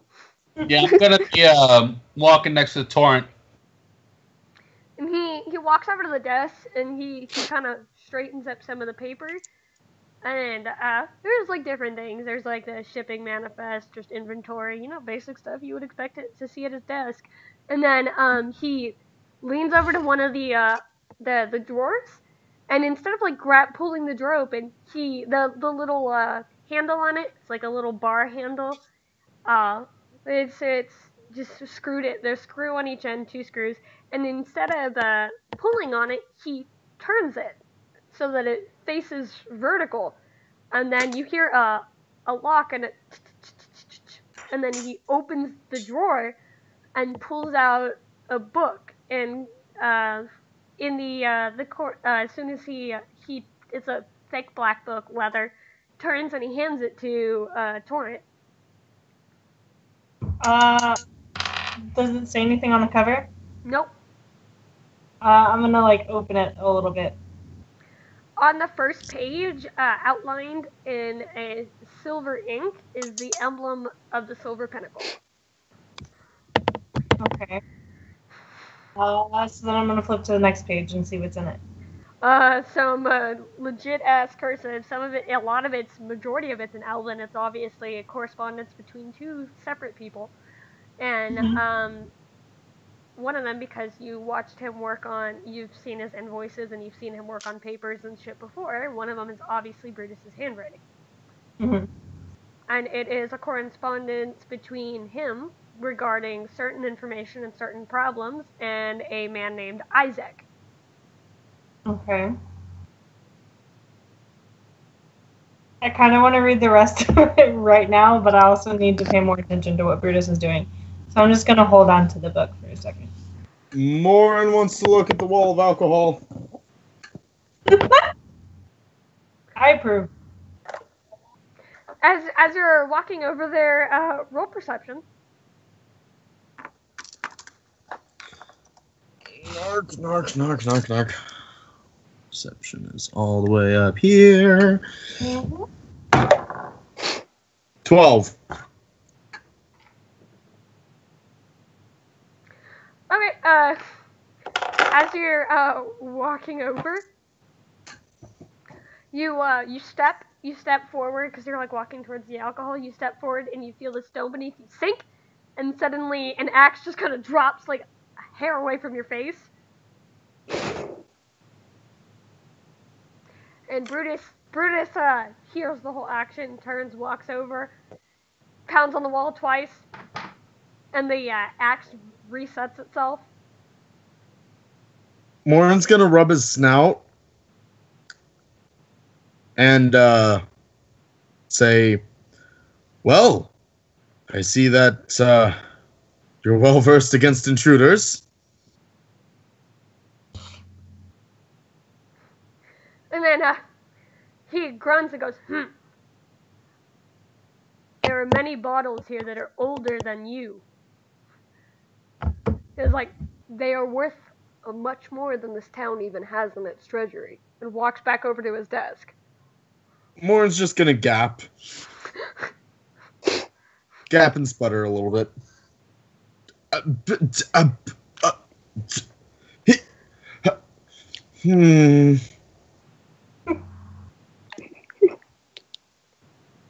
And Brutus walks back over to his desk and he pulls the chair out, spins it, and just sits in it and crosses his legs, crosses his arms. And he leans back and he's got a very serious look on his face. And then he's like, So, I heard you met Valko. For those of you who missed that part because, we lost half of the stupid audio because the video crashed from the second episode, Valko is the bone-white tiefling they met. Let me recap what he looks like. He almost looked like a skeleton from a distance, but when they saw him up close, he is a bone-white tiefling. He has black curled hair, shoulder length, and a goatee. His eyes look like they are pitch black, but the irises are once you get closer, you can see that his irises are like a dark purple. He is wearing silver armor, and he has a black scarf, and pinned to the black scarf is the symbols of the Silver Pinnacle. That was the first time he helped them with the undead on the road, which is right when the stupid audio cut out, and he was chucking javelins at people. And he came down, he introduced themselves, and then he bid them farewell because he was going to search for his own solution to the undead problem. I'm only telling you guys that because that is a very important marker for the first time these guys heard about the Silver Pinnacle. It's not the first time. We found evidence of it in the mansion. You did. You found evidence of it, but this is the first time. Yeah, this is the first time you guys knew what it meant. So I'm gonna reply to Brutus. I'm gonna say he helped us battle some undead, and then informed us that he was looking into the issue we are. I invited him to come along with us to the Dead Witch, and he said that he wasn't sure that was where he was. Well, Valko has always been an eccentric one. Though, he has not left your side this entire time. And then he looks up at the doorway, stares, it's still open, and he goes, Isn't that right? And you hear a snicker, and then suddenly, someone drops from the staircase as if did the same thing, vaulted over it like Torrent had, and he's coming down the steps, and you see Valko Ashfallen standing there, and he goes, Leave it to you to spoil my fun. And Brutus just kind of... So, Pilgrim's gonna instantly pull out her S-Frog. Just not pointed at the guy, but definitely pulled out and resting against his hip. Torrent's gonna get a hand on one of her daggers, and she's gonna say, It might be fun for you, but I'm not very fond of knowing you were following us. And then he was just like, No. Hold the hostility, everyone. It's not as if I was following you. We just happened in the same direction. You did not think all of your kills in the crypt were yours, did you? Though I will admit, I had a harder time getting out of there on my own. So you're the other person that the Dead Witch knew was there. Oh, she gave me a stern talking to, is all. And you said that wasn't where you belonged. What changed your mind? I wonder, what did change my mind? And you hear Brutus in the background go, Enough of your games, Ashfallen. And then he just shrugs and he goes, Very well. You all interested me. I did circle back around, and when I had learned of the Black Crescent involving themselves in the crypt, you had defeated them before I had even arrived. I was a little disappointed. Defeated is a strong word. And then he walks over, pats Fargrim on the shoulder and goes, "My fair dwarf, defeated. You made Owl bleed. I did see that." It's just like, you know how long it's been since I've seen that fool get injured? It's just like, it was glorious. Unfortunately, he made his timely escape before I could involve myself. But you seem to have it handled. Well, your compliments are, well worded. You still not have explained yourself. And what exactly do I need to explain? We happen to be in the same area, and we happen to come back the same way. It didn't just happen, though. You knew where we were going. Before you made your decision, you knew we would be there. And I'm gonna turn to Brutus before he even says anything back, and I'm gonna ask him, when did you know that he was there? And he just goes, I knew when you came back. He's like, and he looks over at Valko for a second and then looks back at you, and he goes, from the moment I ran into you at Oriana's place, I could smell soot. And Valko just kind of grins and looks at him. He's just like, that's a bit rude, old friend.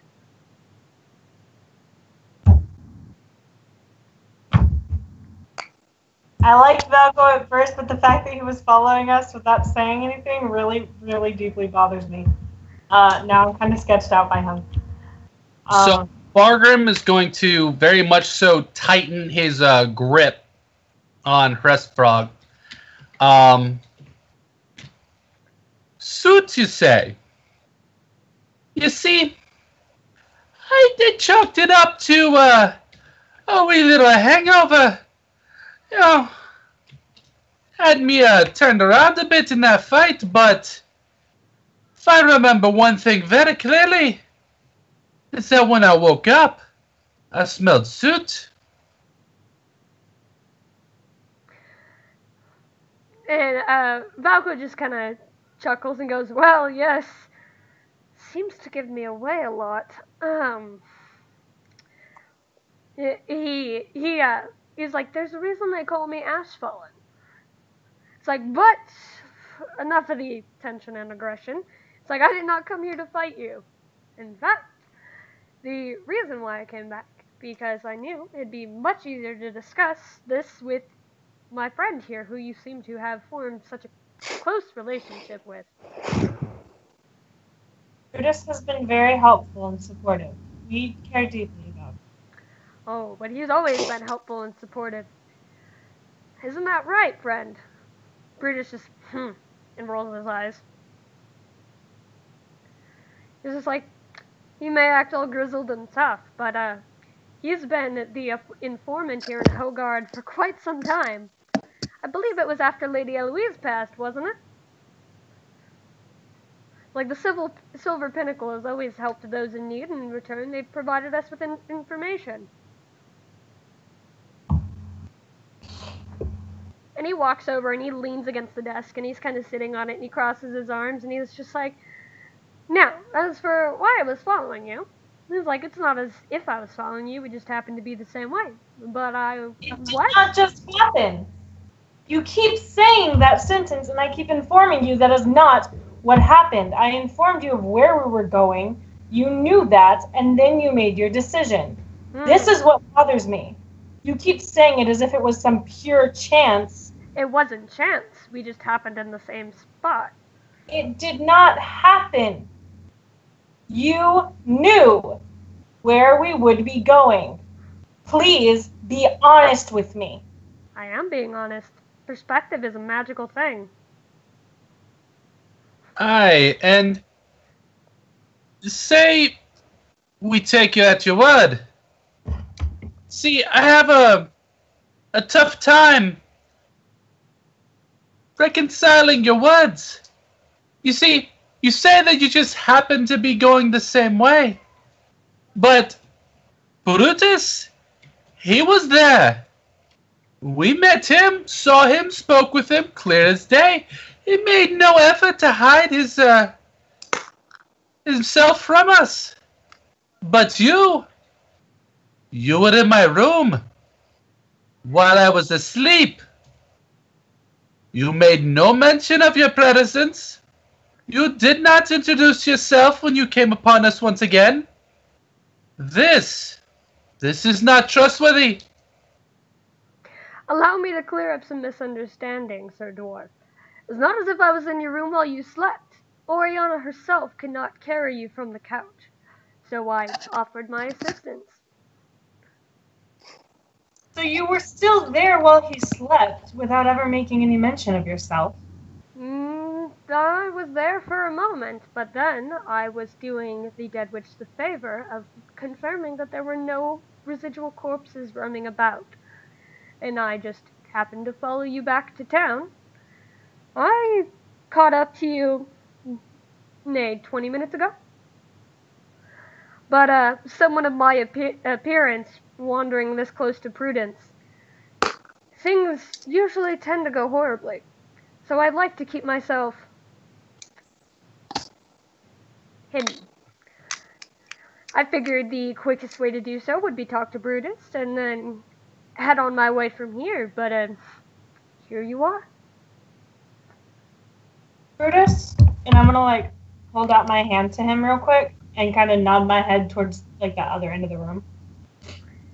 And he uncrosses his legs, stands up, grabs your hand, and follows you. Okay, so we're gonna go over to the other side of the room, and I'm gonna say, he keeps calling you old friend. Do you trust him? And you see him kind of shift uncomfortably, and where he has been stern this whole time, he looks kind of embarrassed now. Like it embarrasses him to admit, and then he looks at you, and he goes, Valko is not the easiest person to get along with, but he has good intentions. He's just a bit of an ass. You have been incredibly kind to each of us, and more helpful than we deserved. And what I said earlier is true. We care deeply about you. If you think that he is trustworthy, I'm willing to put aside my initial discomfort. But I want for you to understand that trust does not come easy. And he nods and he goes, if it makes you feel any better, ask him what he's lost. I'm going to nod and then walk back over to the other side of the room. And I'm going to look back on the eye and I'm going to say, so what is it that you're looking for? And he's like, whatever do you mean? I work for the Silver Pinnacle. I'm looking for anything that's lost to give back to the people it belongs to. What have you lost? What have I lost? Now that is the question, isn't it? People come to the far edge. I was born here. It's hard to say. Did you know in my homeland, you only see the sun for a week every 3 years? It's baffling. It's like, if I say I'd lost anything, I would say everything in my life that gives me joy. He was just like, I play a pretty good fool, but it's mostly for others' comfort, not my own. Then he was just like, so, to answer your question, I have lost my home. What about you? I guess you could say I've lost mine as well. Then you understand.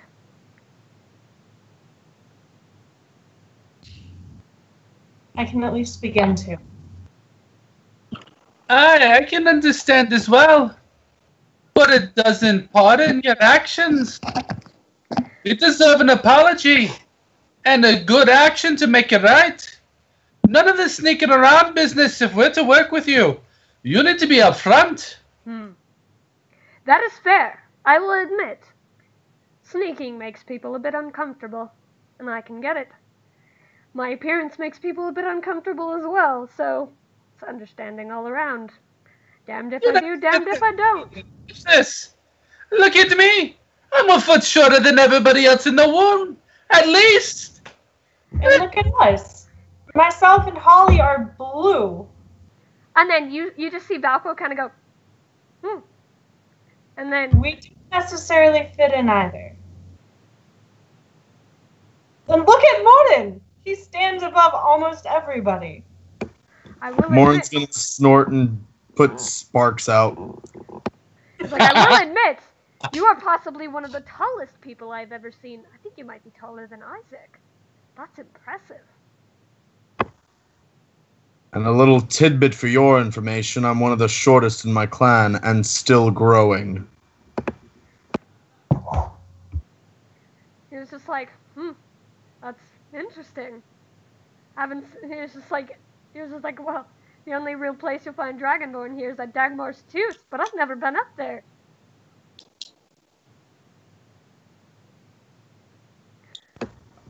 Though I have been known to Dagmar's Keep, that is not my home. And he's like, well, if you ever get the chance to make it to Dagmar's Tooth, let me know how it goes. No one, whoever goes there, ever comes back. It's interesting. I'll snort again, sending out sparks. And then he turns around and he does a full 360, like straightening up his posture, and then does an elegant bow and goes, my apologies to all of you for the manner of which I have conducted myself. It was just like, it was inappropriate, and I should have given you fair warning ahead of time. It's a good apology, but you're leaving something out. Ah, yes, the proper gift of condolences. How about? And then he turns and he's just like, and he turns and he looks at Brutus, who's just come back from where he was standing with Torrent, because he took his sweet time. And he was just like, Brutus, my favorite companion, do you still have that bottle? And then he just goes, nods, and you see him disappear back behind the bars. It's just like, allow me to share with you the favorite drink of my homeland. I believe that should suffice. I can guarantee you've never tasted anything like it. I've done a good bit of traveling in my time. I may have tasted it. And he was like, oh, you might have. But imagine, berries grown in a place with no sun, by the moonlight. It's a magical experience. What is the name of your homeland? Catalina. It's to the north, at the northernmost point of the far edge. I believe once one of my ships did a raid out there. I don't think we ever landed in port, but we were in the waters. Then you would have noticed the darkness ahead. It is very disconcerting. In a way, it's also beautiful. It is. Most people who live there enjoy it.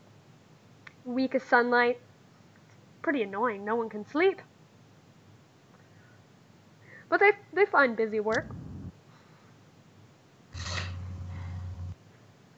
It's just like that would also be the reason for my complexion. Most from Catalina don't look very dark.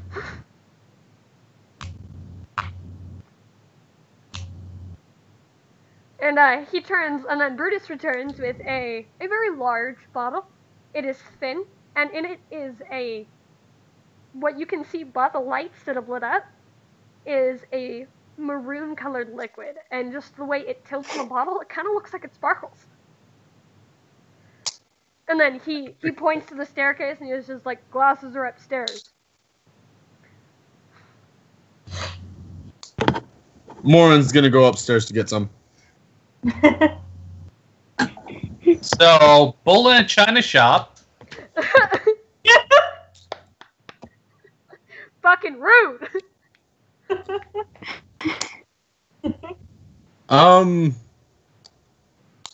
Yeah. He's not wrong. So yeah, I'll grab 4, 5 glasses. 3, 2. Nope. Yeah, that's. Brutus might want to drink. 6 is right. No, 6 was right. Cool. Yeah, you're right. So Warren will go upstairs, grab 6 glasses, and come back down. I was about to say Brutus chugs the bottle.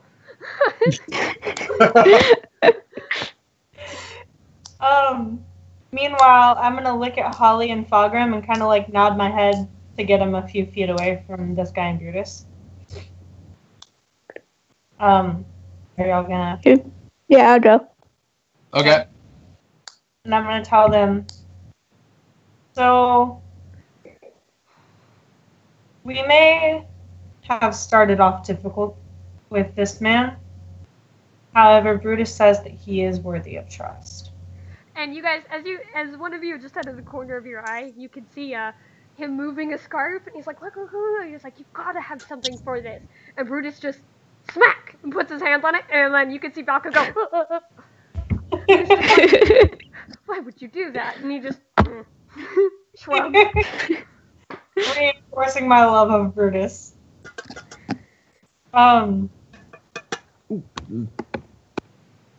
So I'm gonna look back at them and I'm gonna be like, I'm not comfortable with him yet. It's hard for me to trust people who have lurked too long in shadows. However, I do think he may be of use on our mission. What do you think? I'm not disagreeing with you, lass, but it seems that this mission that we're getting tied into, it's really none of our problem. It's none of our business. I'm not adverse to helping out the occasion people right in front of me, but I don't go looking for a problem. It's how you shorten your life expectancy, you know? We should be on our merry way, handle our issues. Getting involved with all of this craziness, well, it's not good for one's health. Fogram, my friend, I've lived my life getting involved in craziness.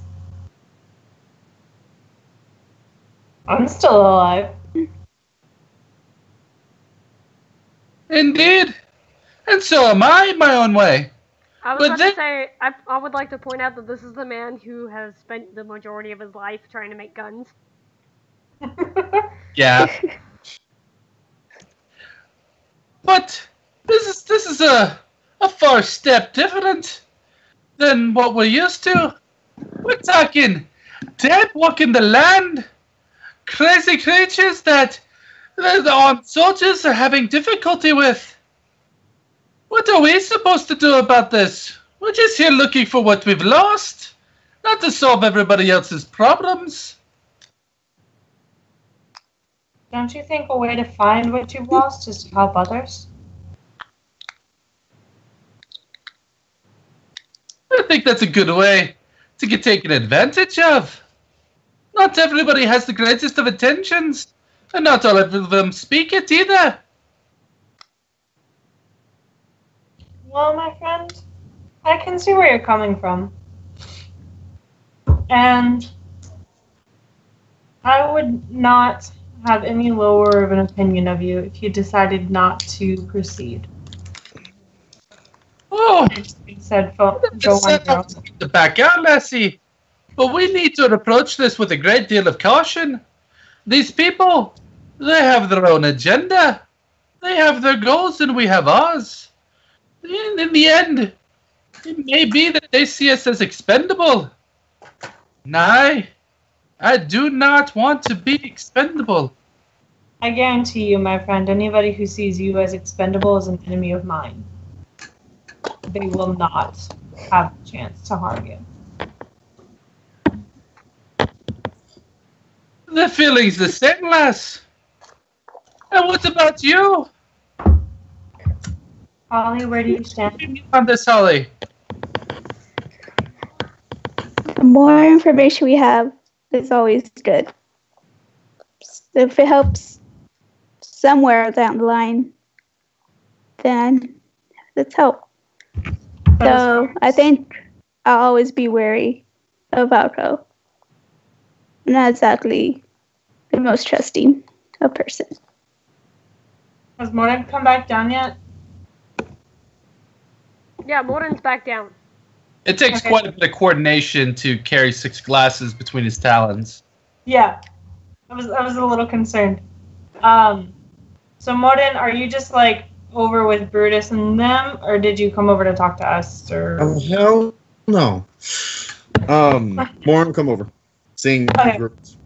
Yeah, when you So- came over, you missed like the first 2 sentences, but you heard the rest of the conversation. So Yes. you do know what's going on. They're like curious on whether or not they should trust these people. They're like, yeah, Brutus is awesome, but who is this fucker? And Morton, your opinion? The elders have taught me many things. And one of those things is that, as Fargrim said to young William, the brain will always overpower the strong. And while I don't have much, I have enough sense to know that we must be prepared for what is to come.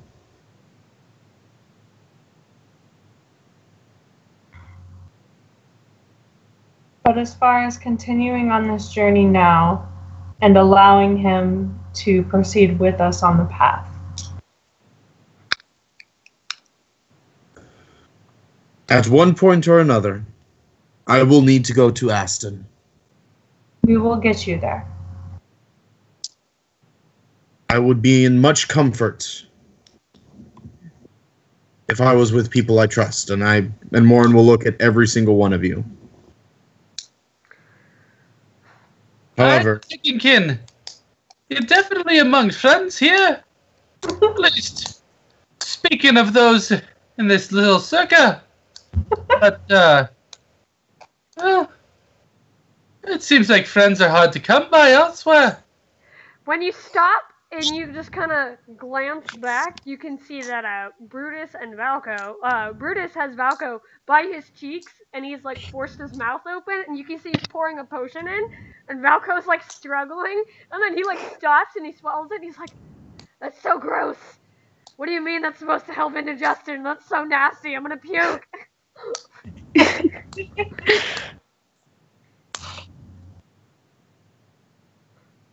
if Brutus has put his trust, however warily, in him, he has done right by all of us.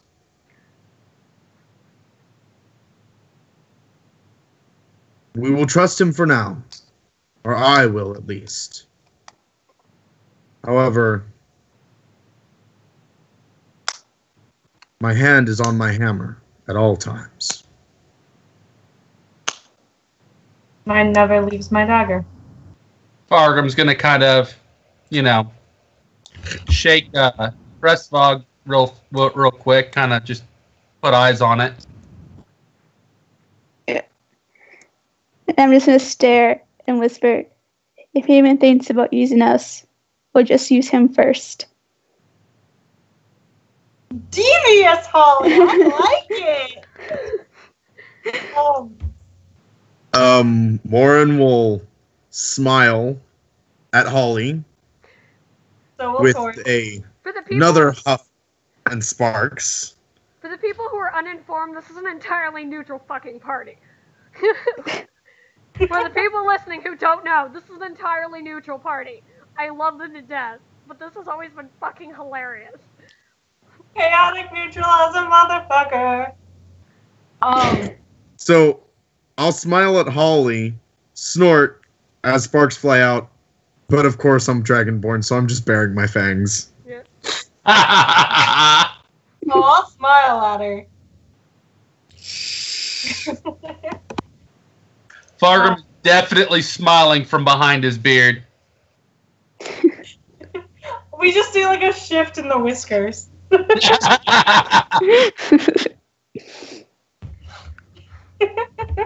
And one shiny tooth.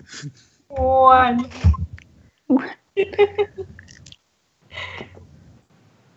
Alright. So shall we go back over to them now?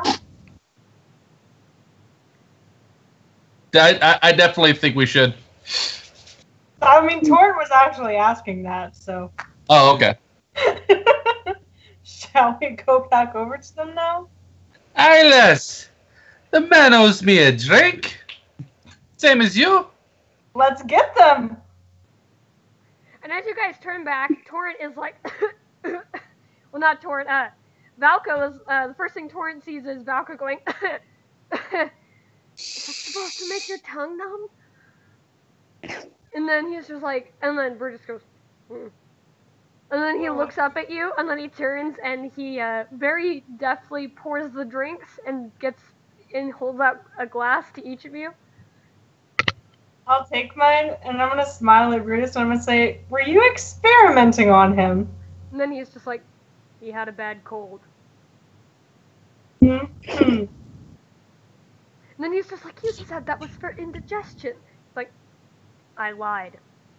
If you get my patron sick. And then he just turns back and he's just like, he does that all the time. He never finishes. What is he gonna do? I imagine you don't want to know. He's just like, yes, I don't. And he's like, now, drinks. One's gonna sniff the drinks. Fogrim is very confidently going to be holding it out, waiting for the words. Oh, Torrent's gonna too. Yo. I was gonna hesitantly. Yeah, it smells kind of fruity, but it's got like a bitter note. Like it hits, you can definitely smell this is fucking alcohol. Like it seems like the smell is going to fucking knock you on your ass. And so, once Brutus and Valko have a glass, it's like a toast to apologies and new acquaintances. Maybe new friends. We shall see.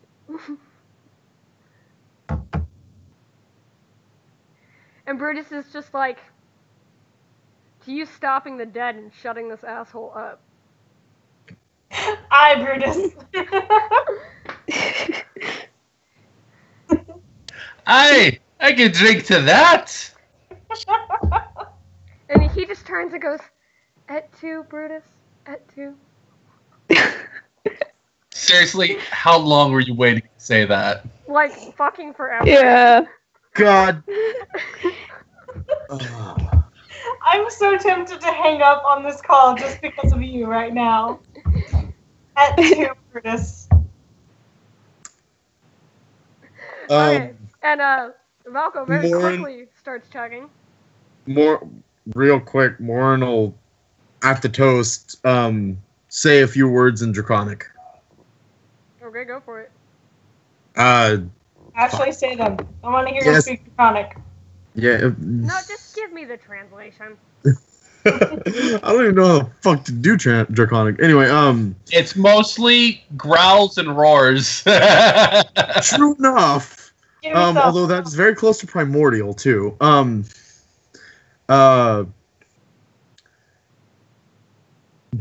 Basically what it'll equate to is long life, safe travels, and a sharp sword. And Brutus goes, aye. I'm just gonna nod at him because I understood and say I I. understood it as well. And Valko's like, Fuck it. Fuck it. Valko's like, I feel so left out. We all learned something. Now we can curse at him and talk in secret and Draconic, and he won't have a fucking clue. Why didn't teach me Draconic? Wait, what? Teach me Draconic. I don't know it. It may come up, we'll see. And so Valko's already drinking it. Brutus is already drinking it. What about you guys? Oh, I'm shaking the whole freaking thing in one go. Shrug it. One small sip. I'll drink it. Yeah, Morin will drink it. It is, it's got like a very berry flavor, but it is straight up alcohol. It's like, it is like a sweet ale. It is something, it is unheard of, and it goes down very smoothly. But like, there's a bit of a burn afterwards. It's very nice. And like just after drinking, I don't know if you guys chugged it or not, but it gives you a bit of a bubbly feeling. Like you're like, I feel fucking great. Brian's gonna smile and be like, I have had this. When I was off that coast, we found it on a ship. And, far. Then he's just like, then you are very lucky. It is so hard to find a bottle. Without Brutus's connections, I would never taste this stuff again.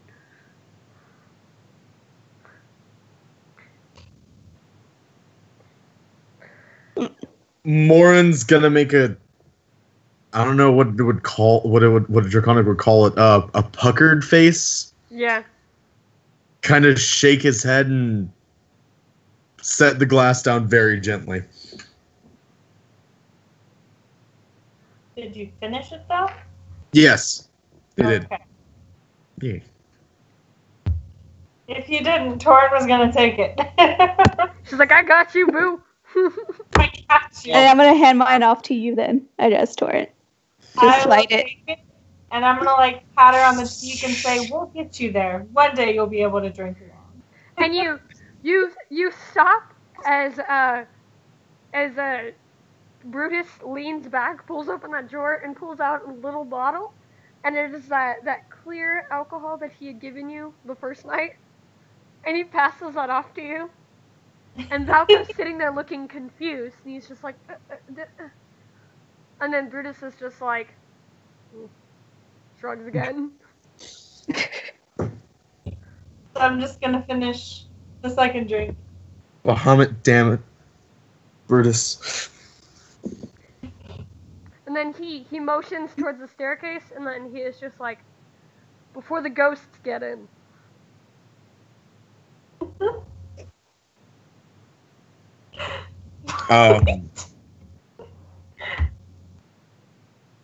Morin, you are. Morin snaps his head to Brutus and go, what?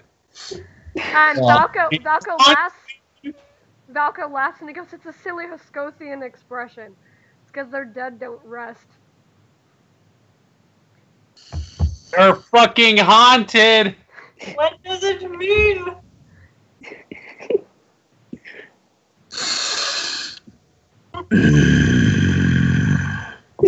And then Valko goes, it's a similar saying. What do they say in some countries? If you leave the door open, the heat will get out. Okay. And then he's just like, I Much never. less concerning. And then he is just like, ghosts are more common here. And then he's like going up the stairs, and then he's like, well, I heard from Brutus that you are heading off to Prudence. It would appear that way. Then he's like, you do know there are werewolves in the woods, right? We've been warned. And that doesn't concern you. There are worse things. Now, I did offer this once and asked if you would like to accompany us, since it seems for the time being we're on similar missions. Would you like to come to Prudence with us? And then he's just like, I humbly accept. And then he was just like, it seems that the artifact I was attempting to track down has been moved over some time in the last century. So my path will be leading me through Prudence, and then I have to circle back to Eston before Isaac loses his mind. Fortunately, our fearless leader is a bit of a control freak. So, for the time being, if you would like to share the path, we would welcome you. Then he's just like, I will only agree to such a thing if all of your companions are alright with it. I'd hate for there to be any discomfort. Everyone's gonna like turn her head and look back to everybody else. I'm gonna nod and shrug. Fargrim's gonna place his glass on the table and tap the rim of it, indicating that he wants another glass. And then Brutus leans down and hands you a flask. Fargrim's gonna kind of just like little tip of it and then start chugging. After several moments, you realize this is not emptying. Oh, that is awesome.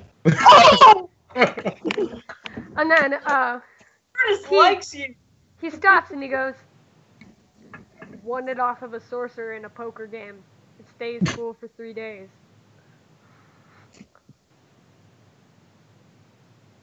And then you refill it and stays full for another 3, or? He's like, and he shrugs and he's like, some enchantment nonsense.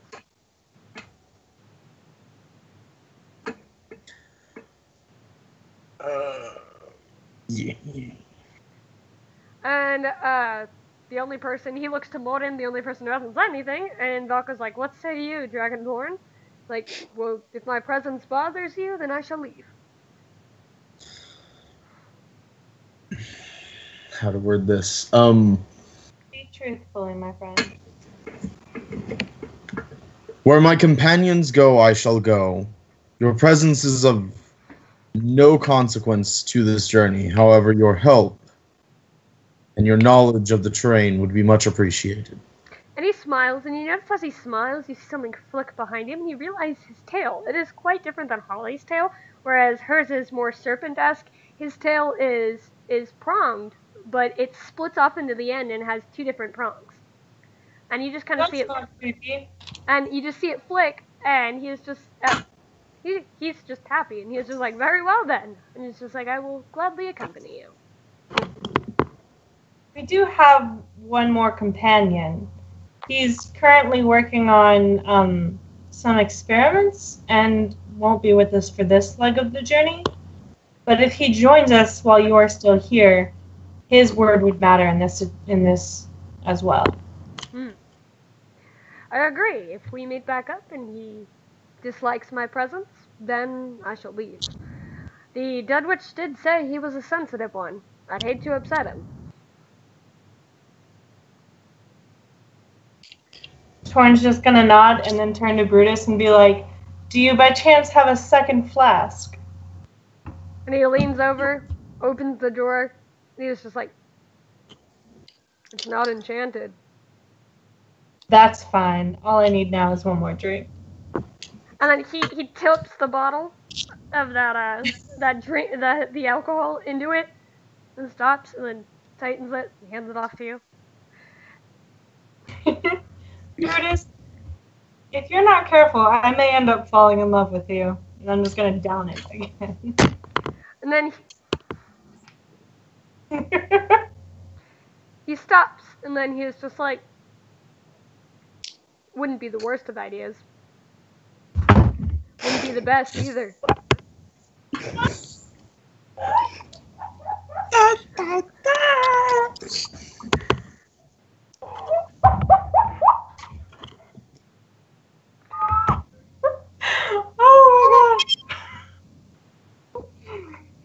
Oh my god.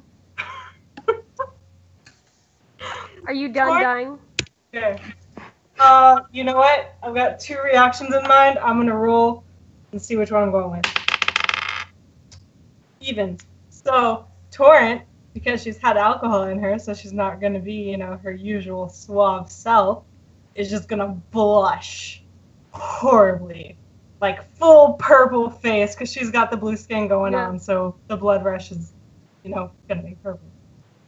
And then and then he just very calmly says, didn't know water ganasis can turn that color. There's probably a lot you don't know about my race. And then he's just like, must be the midnight rose. And he holds up the bottle, and he puts it down, and he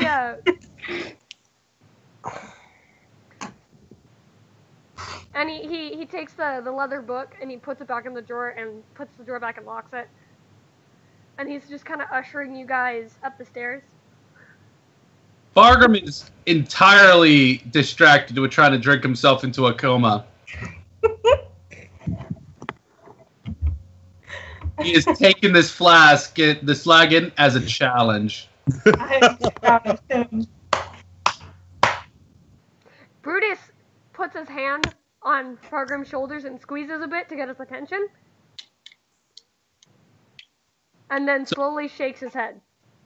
Without taking his lips off of the rim, Fargrim's gonna kind of look up at him. You can see the foam of what he's drinking just completely plastered on his mustache and on the sides of his beard.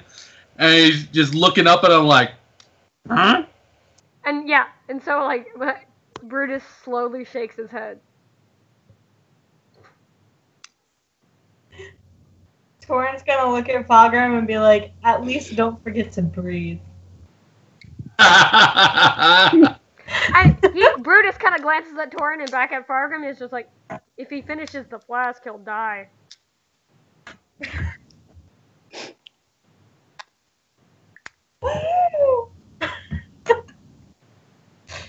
I'm gonna look at Brutus and I'm gonna be like, you might want to be careful, because saying that within earshot of him, he might just take it as a challenge. That's exactly why I'm telling him, so he doesn't take it as a challenge. How do you think I won it off of the sorcerer? Oh. The man cheated.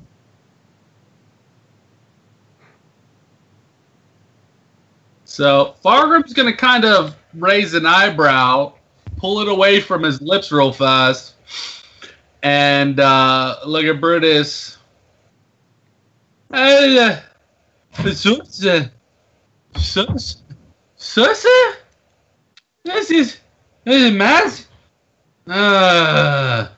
Torrent's gonna like reach over and pat Fargrim on the shoulder and like slip the flask out of his hand. Sleight of hand? Yeah, go ahead. Okay, well, I just rolled a 19 without any modifiers, so I'm pretty sure, yeah, I have a 24. You take the flask out of his hand. I'm gonna close it and hand it to Holly. And I'm gonna be like, you drink the least of any of us. If any of us is carrying this, it's gonna be you. I was gonna take it and be like, okay. Yeah, and Brutus. Wouldn't Fargrim just almost drank himself to death? I'm not handing it to you to do the same thing. Don't shake your head at me like that. And Brutus leans over, waves a hand in front of Fargrim's face, just kind of snaps, realizes he's getting no response, and then he suddenly pulls one of the whistles out from his shirt, from where it's hanging on the chain, and a loud fills the room, and suddenly Fargrim realizes, whoa, full senses again. Everything is still kind of moving, but he is back on this plane of existence. Hey, Tony, where'd you come from? I've been right beside you the whole time, my friend. But, there was a sorcerer, and there was cheating. I heard the whole thing. Where'd the sorcerer go? And Brutus, straight face. If it's any comfort, he's dead. I missed it? Oh, I wanted to see what you did to him. Oh, God. The body. I love this.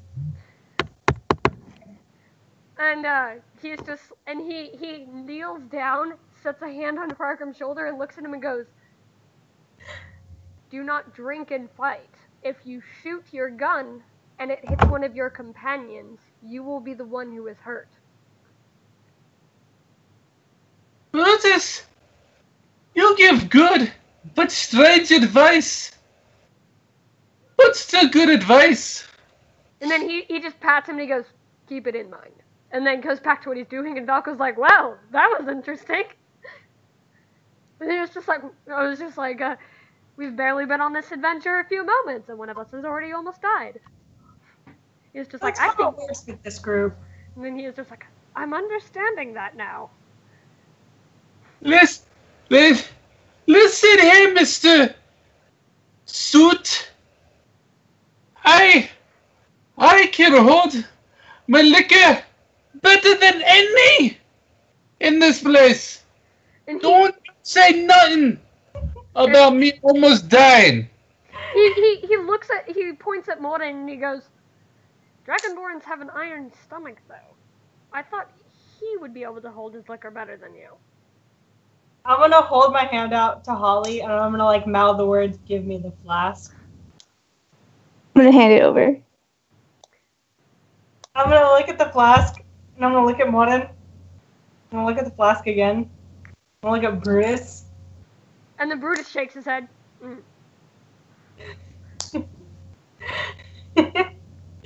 Yeah, and as you look closer in his eyes, like it's like the desperation of do not. So Bargrim's gonna look at Torrent, still very, very huffy about what Mr. Ashes has just said. And you go, Torrent, you tell him. You said you were here the whole time. How much did I drink? Tell him how much I drank. My friend, that flask fills indefinitely for 3 days. The amount you drink is literally immeasurable.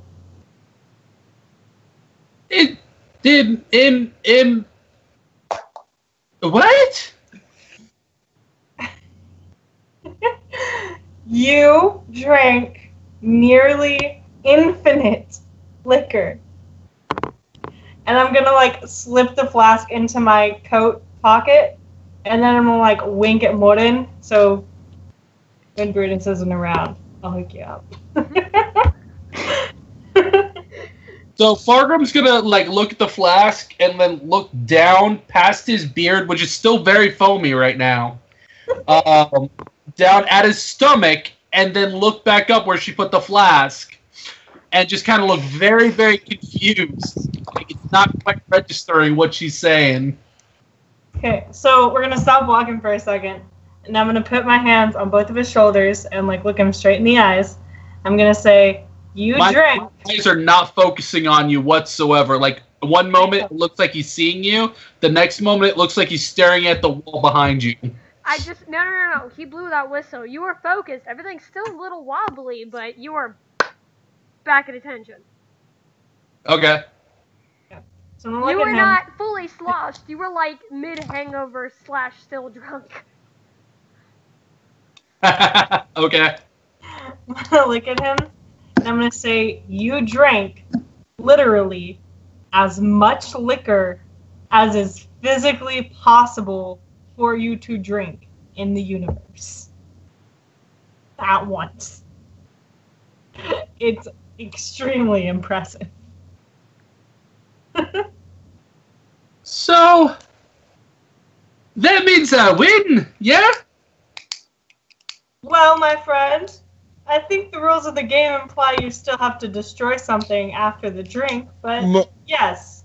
And Brutus, like as like you guys have gone up the stairs, and Brutus has hit the button, and the stairs collapse back into the floor, and he hears that, he just sharp turns, looks at you, and goes, and shakes his head. And I'm gonna like in sheer protection of his bar.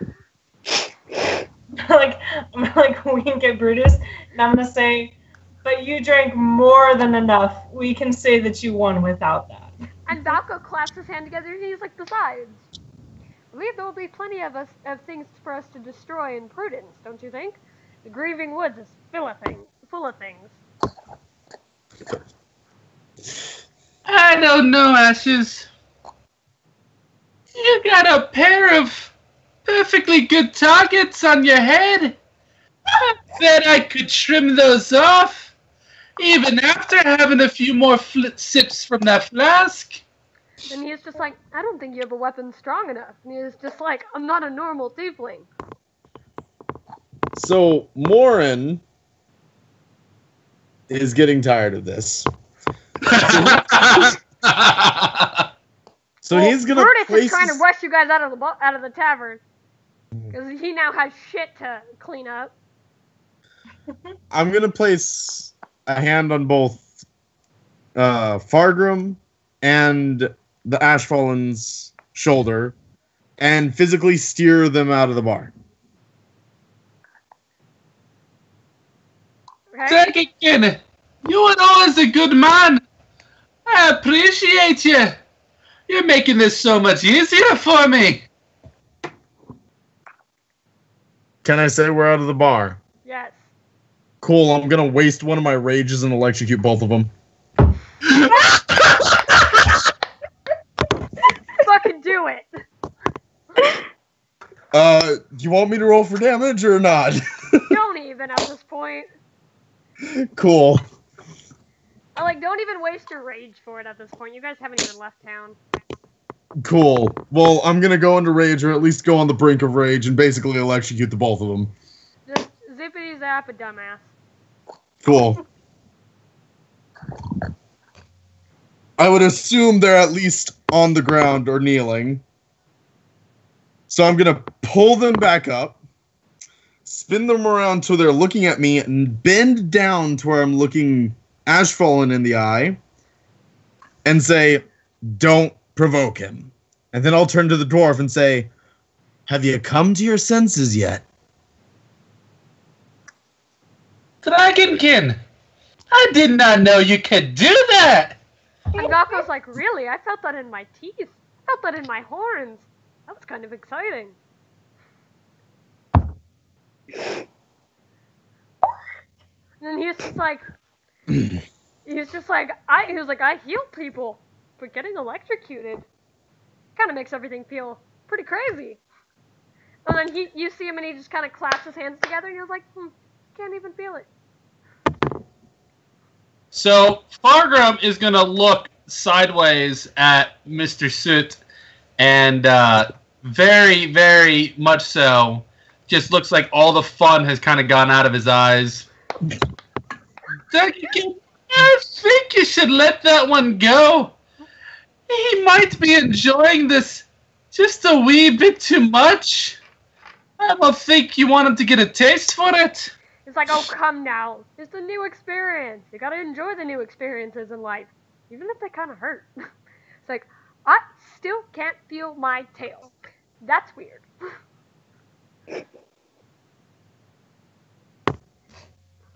Where is it? There, that is. Cool. So, since I'm still in front of Fargrim, I'm gonna nod. I'm gonna look to Ashfallen, and then, just humph and start heading in the direction of the cart, I guess? I don't know. No, you guys are just going to the border cross. It's Cool, I'm not gonna part head of the that town. direction. Okay. Valko turns on his heel and follows. He knows where they're going. Are me, Holly, and Brutus still in the bar? Oh, he's ushered you guys out. He's standing in the doorway. Fargrim's gonna wave at Brutus, and then as he's following Morden, he's gonna be checking his guns and his beard, in that order. He's got his priorities. To be fair, that is a very valid point. I mean, lightning and metal. Hey. Oh god, lightning and metal. You could have killed Fogrum. Plus, alcohol is an electricity conductor. He's fine. He knew what he was doing. Anywho, what were you saying? No, it's in a glass case. It's in a crystal case. Okay, I'm good. Never mind. You're fine. What were you saying, Torrent? Oh, I was just... He could have killed... You were talking to Brutus? You and Holly? I was asking... Oh yeah, I was gonna say, Brutus, do you have some water we could give to our dwarven friend to sober him up? And he stops, walks over back to the bar, comes back, little jug, little glass jug. It's filled with water, and there's a little cork in the top, and he just hands it to you. I'm gonna turn and hand it to Holly, and I'm gonna say, "Could you get this over to him real quick?" Okay. I'm gonna take it, wave to Brutus, and then hand up, and then leave to go hand off And he just the waves water. back as she runs. And then before I leave, I'm gonna look at Brutus, and I'm gonna say, "You said that being loved by me wouldn't be the worst thing, I also but said it wouldn't. promise I also said it wouldn't be the best thing either. and it wouldn't. He's People like, who are loved by me don't live very good lives." and then he stops, very serious face, and goes, "Don't you think that's unfair?" To them or to me? Both. Yes. Then he watches as your companions kind of trail ahead, and he goes, "Allow yourself happiness. Might actually find it's a lot easier to let yourself love and be loved than you would consider." And then he's like, and then he's like, "That fool may be annoying, but he's trying his hardest at playing happy. I haven't seen a single smile on him that's been genuine in a long time. But I think he believes that if he acts happy enough, maybe one day he'll believe it himself. Don't be like that."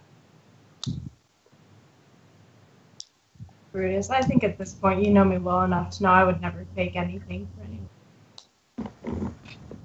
And then he just leans over and he just kind of flicks your forehead lightly. And then he's just like, "I know. But sometimes you lie to yourself and you don't even know. So think about it next time you feel something for someone." And it's just like, "Friends are leaving you. You better hurry." And I'm gonna be like, "I'll catch up to them," and I'll blow him a kiss and leave. And he actually holds up his hand and catches it. So, I'm getting rid of him. when did this campaign turn into Genasi Love Diaries? Technically, Wolfric was the first one to bone somebody. Come on. I you just gotta love get the this. wording right. You got to get the wording right. The dead witch boned somebody. Yeah, Wolfric, as quoted by Torrent in the last episode, the sub to end all subs. There was definitely docking involved.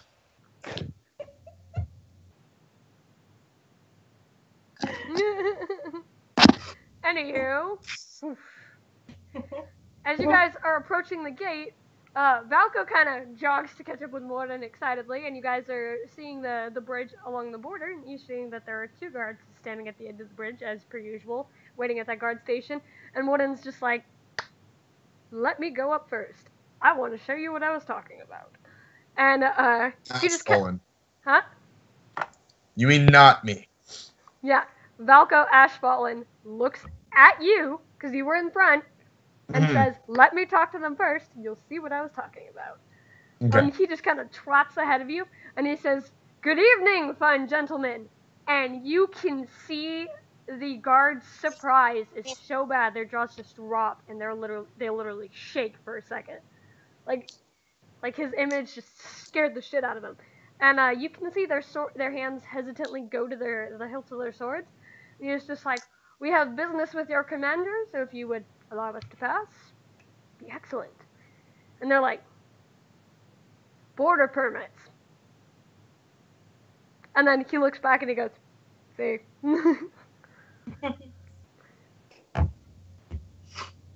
And he was just like, "We do not have any, because Prudence and Hoskoth has a free border policy." And then he was just like, "It's newly instated for foreigners." Oh, hell no. Oh, can we catch up at this point, please? Yes, you have cover. Cool. You've witnessed the whole thing go down. Just turned into Glory Greatest up in this bitch. Papers, please! Who's taking the first whack at these dicks? Falco's going to if none of you want to. Oh no, we want to. I definitely think Torrent should handle this one, considering she's on such great terms with the commander. I'm gonna. How many guards are there? 2, right? 2. Neither of which are the one that's fucking shit afraid of you. Cool. They're about to be. I'm gonna stand. Go ahead. Okay. I'm gonna stand like directly in the middle of them and look at them and kind of like pull my coat back so that they see I have fucking 5 daggers on my belt ready to stab a bitch with. Excessive. She also has a dwarf with a gun. And a dragonborn and an amazing tiefling who can kick ass with spells that literally exploded people. Like, we ready. Yeah, that reminds me of the thing I put in her Pinterest. I may be a fragile little flower, but I'll kick your fucking ass. Exactly. And I'm going to stare at them, and I'm going to say, your commander, Atasi, has invited us across the border to assist him in finishing a job that the likes of you were not good enough to complete. Now, either you can let us pass, or I will show you why we are better suited for this task than you are. Roll intimidation. And you have advantage because you have a scary-looking posse. I'm gonna fucking need it because I just rolled a 2. So that's a 5. So with advantage, re-rolling, much better. I got a modified 20. So. Okay, and you see them kind of twitch, like a little scared, and their grip on their swords kind of tighten, and they let it go, and they back. It's like, pardon, we didn't hear. It's just like, go on past, follow the trail, you'll see Temperance. It's like, you can't miss the fort. Thank you, and keep on walking. And Valko kind of turns and he smiles at you and is like, I'm enjoying your company already. You should have been here when we fought them the first couple of days. And he was just like, I would pay money to see that. Maybe someone will make a fool of themselves again. If they do, I fully expect you to pay up. He's just like, and he holds out his hand, deal. I'll shake it. I will mutter or Morin will mutter under his breath, fucking thieves.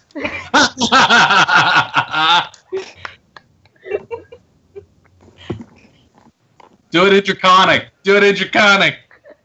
Yeah, sure, I'll do it in Draconic. Fuck it. Yeah, the thing that Valko doesn't know. Yeah. I left out. So, on top of that, here, I'll add a little bit more spice. I will say fucking thieves and grip my fucking purse. Yeah. Like a grandma. My money purse, motherfucker. Exactly, like a grandma. Yeah, this old grandma is gonna take his scaly butt in gear and kick your fucking butt. No, he said fucking, but he didn't say ass. Yeah, right? Okay, onward, past the border. Well, didn't want to linger on the scaly baby kicking everybody's ass? Well, he said it in Draconic, so neither Valko nor Torrent understood what he said. I'm gonna Yeah, but I did. look at him and I'm gonna be like, I really would appreciate if you taught me Draconic. I'll chuckle and say perhaps in our travels. And I'm like 90% sure at one of the levels I get to learn another language. So like it's gonna but be. I allow certain things for certain circumstances. I'm not super strict on that. It's like if you need a specific circumstance, I will give it to you. But Valko even stops and then he's just like, maybe I should ask Isaac to start teaching me new languages. Like he's kind of boring to listen to though. You speak about Isaac a lot. It's like he is my boss. How closely do you work with him? Incredibly so. Much so I know how annoying his mannerisms can be. But, he's an eccentric fellow, a little stern. Comes off a lot ruder than he is. He's got a lot going on upstairs, so when he says things, it's very concise.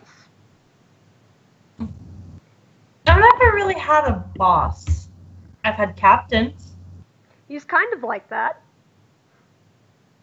He tells you what needs to happen and the plan for doing it, and if there's a chance to improvise, he rewards it. If you don't mess it up. I'm gonna look back at everyone else. What about you all? Jobs, bosses.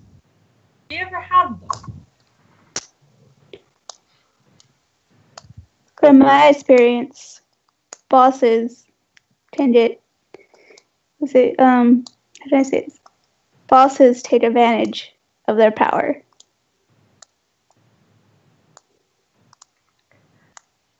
Bargram's gonna go ahead and think about it for a moment. I cannot say I ever had a boss, but used to be an apprentice back in the day. Learned quite a bit, but eventually I was the one in charge. Been that way ever since.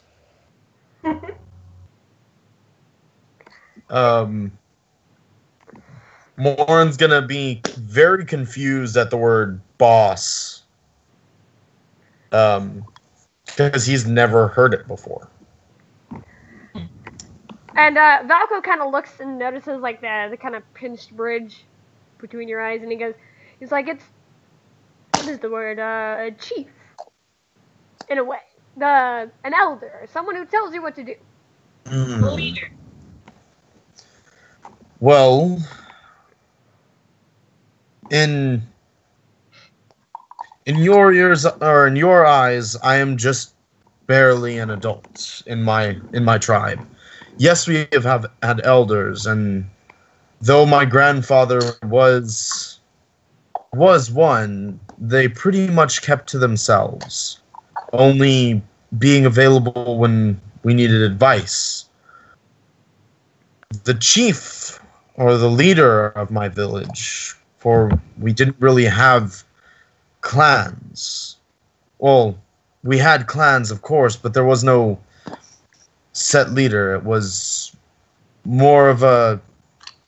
Oh, how do you say this? More of a family would be the closest word in common. And while my uncle held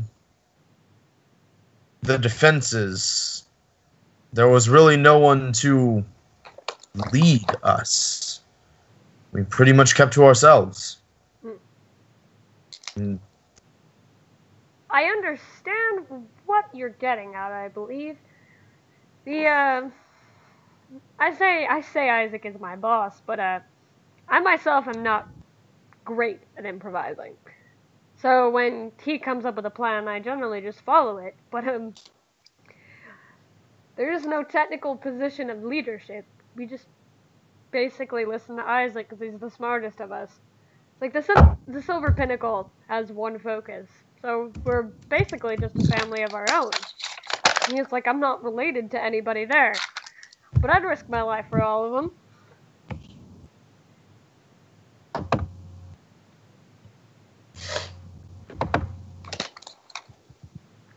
And he just kind of laughs and he goes, Isaac's a bit of a mother hen, if you get what I mean. He says that it's trying to be efficient, but he worries. He's not bad. Does he lay eggs now? And then he's just like, with all of the time that his eyebrows are pinched together, you would think he is trying to.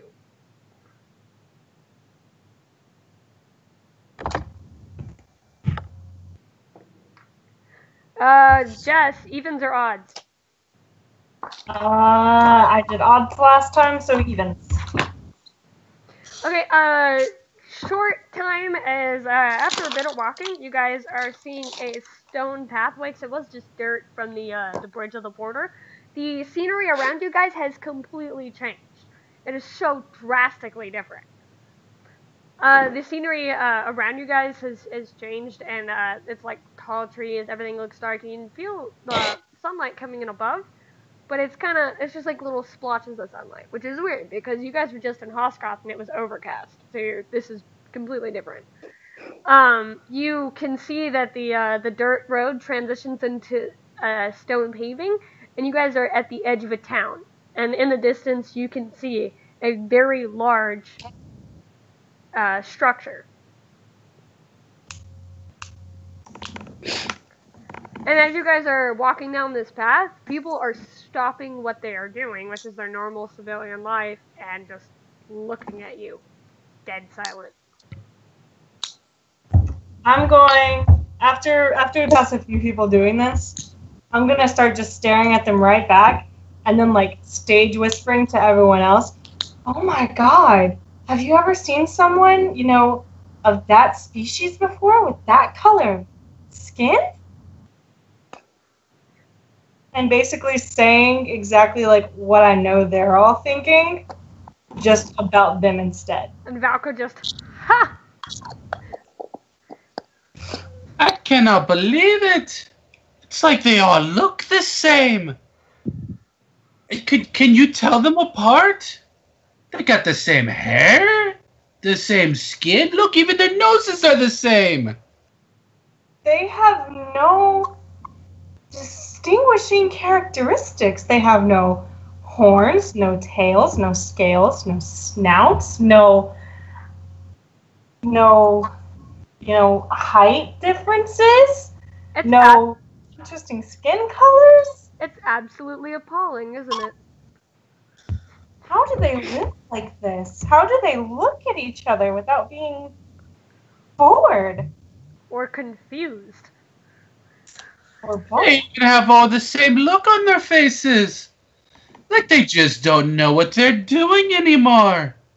Are we sure they're even different people? Or is it just the same person moving very quickly? And you hear and suddenly, Morden feels, something smack into his leg.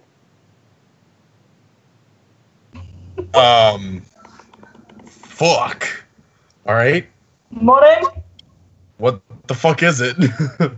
You look down, and there was a small girl. She's got short, like, choppy, like she cut it herself, wavy hair, wavy dark hair, and she's got tan skin. And she's like, and she looks up, gray eyes staring at you, and she's like, "Oh, you're a dragon." Don't smile. Don't smile. Don't smile. Smile. And she stands up, and she's raising her hands towards you, and she's, like, patting your leg, and she's like, "Tell me your secrets."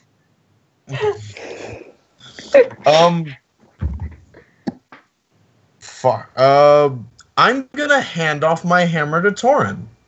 I will take it. Wait, how heavy is this hammer? It's a war hammer. So it's about 30 pounds. Alright, so I'll take it, but I'm gonna sag a little bit because I am small. Give me a second. I am going to lift the child up and place her on my shoulder. Mm-hmm. And then breath, dragon breath, dragon breath. Drag. And then I'm going to hold out my hand for my hammer. And she leans on you, and she's like, "Oh, your scales are so soft." I'll hand him back his hammer. I'll heft it over my shoulder, over my other shoulder, of course.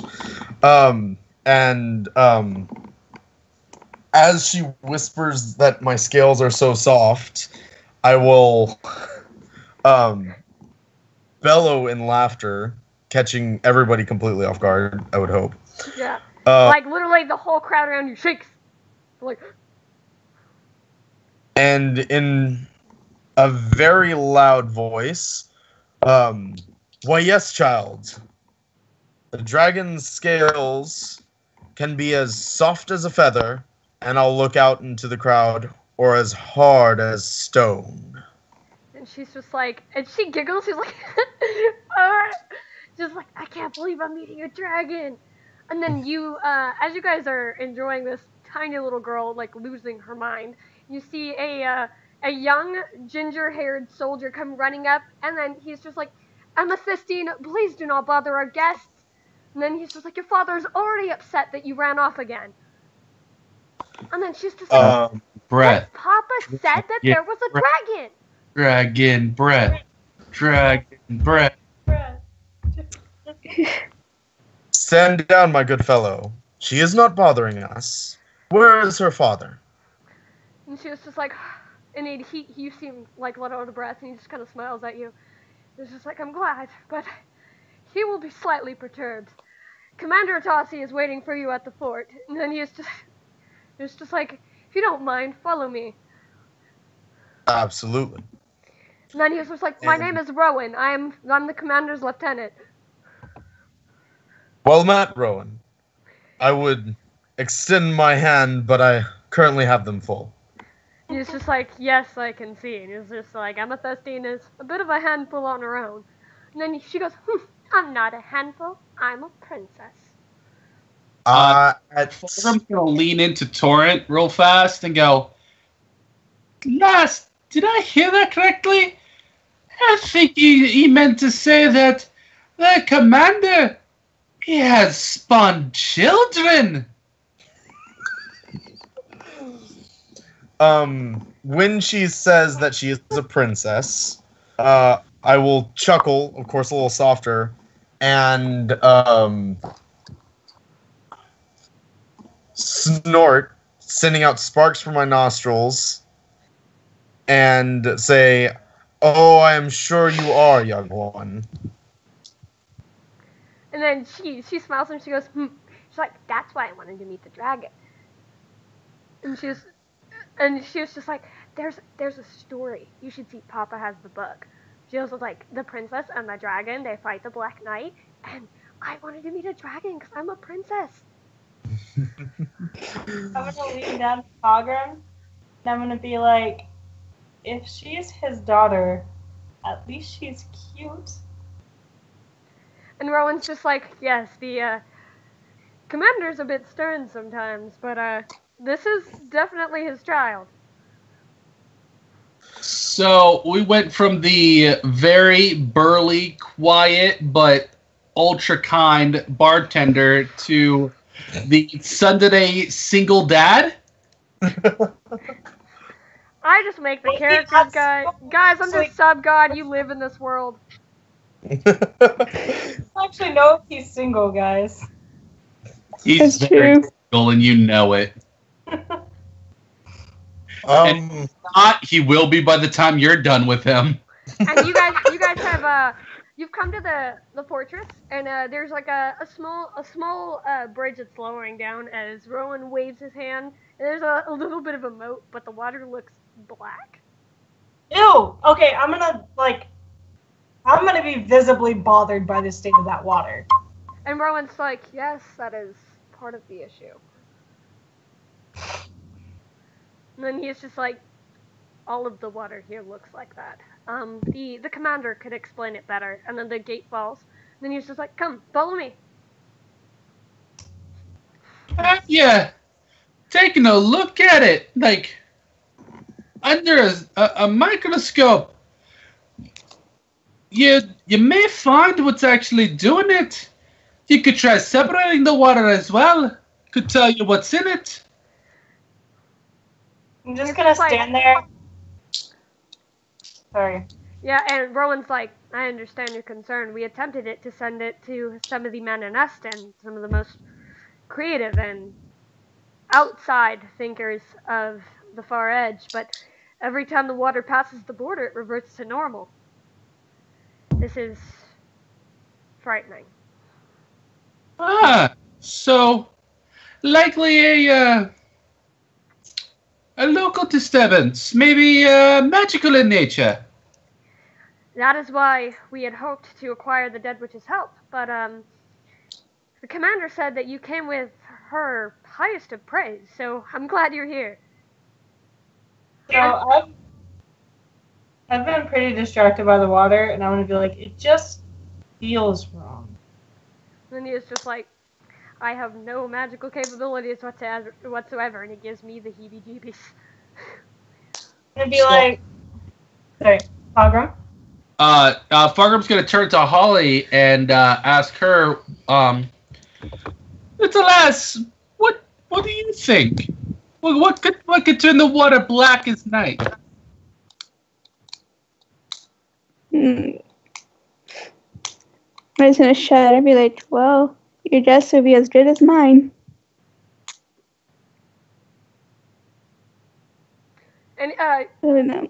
Rowan stops in front of a door, and then there are two double doors. It's dark oak, and he's just like, the commander's office is right here, and he opens the door. And he's like, Commander Atasi, he is like, your visitors have arrived, and I've found amethystine.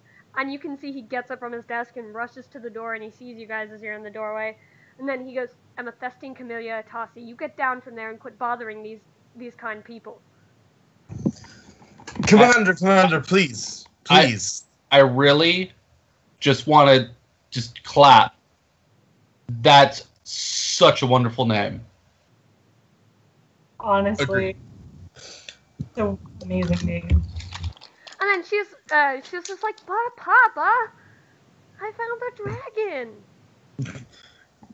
Commander, please. She is of no bother to me or my companions.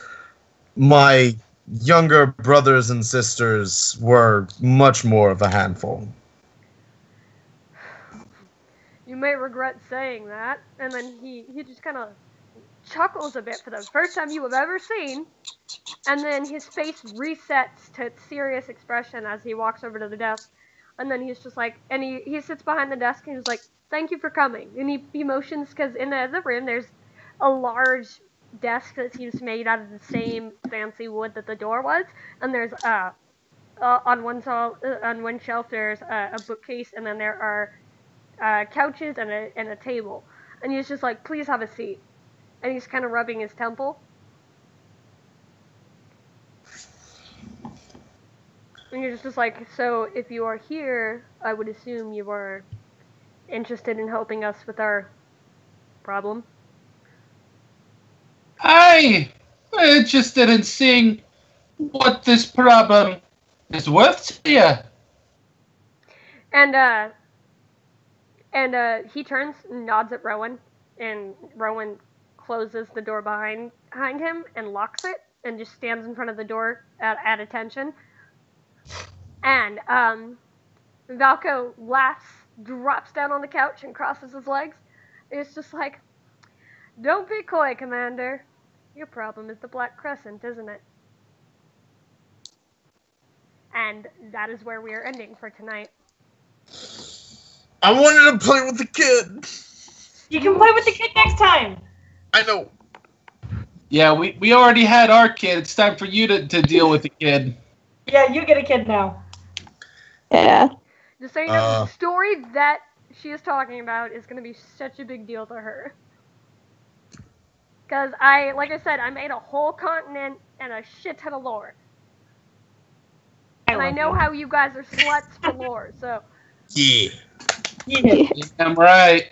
So Yep. let us here at the Super Amigo Squad bid everybody a fine farewell. To be continued in the next episode. Bye. Bye. We wave every time, but nobody can actually fucking see us. I don't know why. Alright, bye.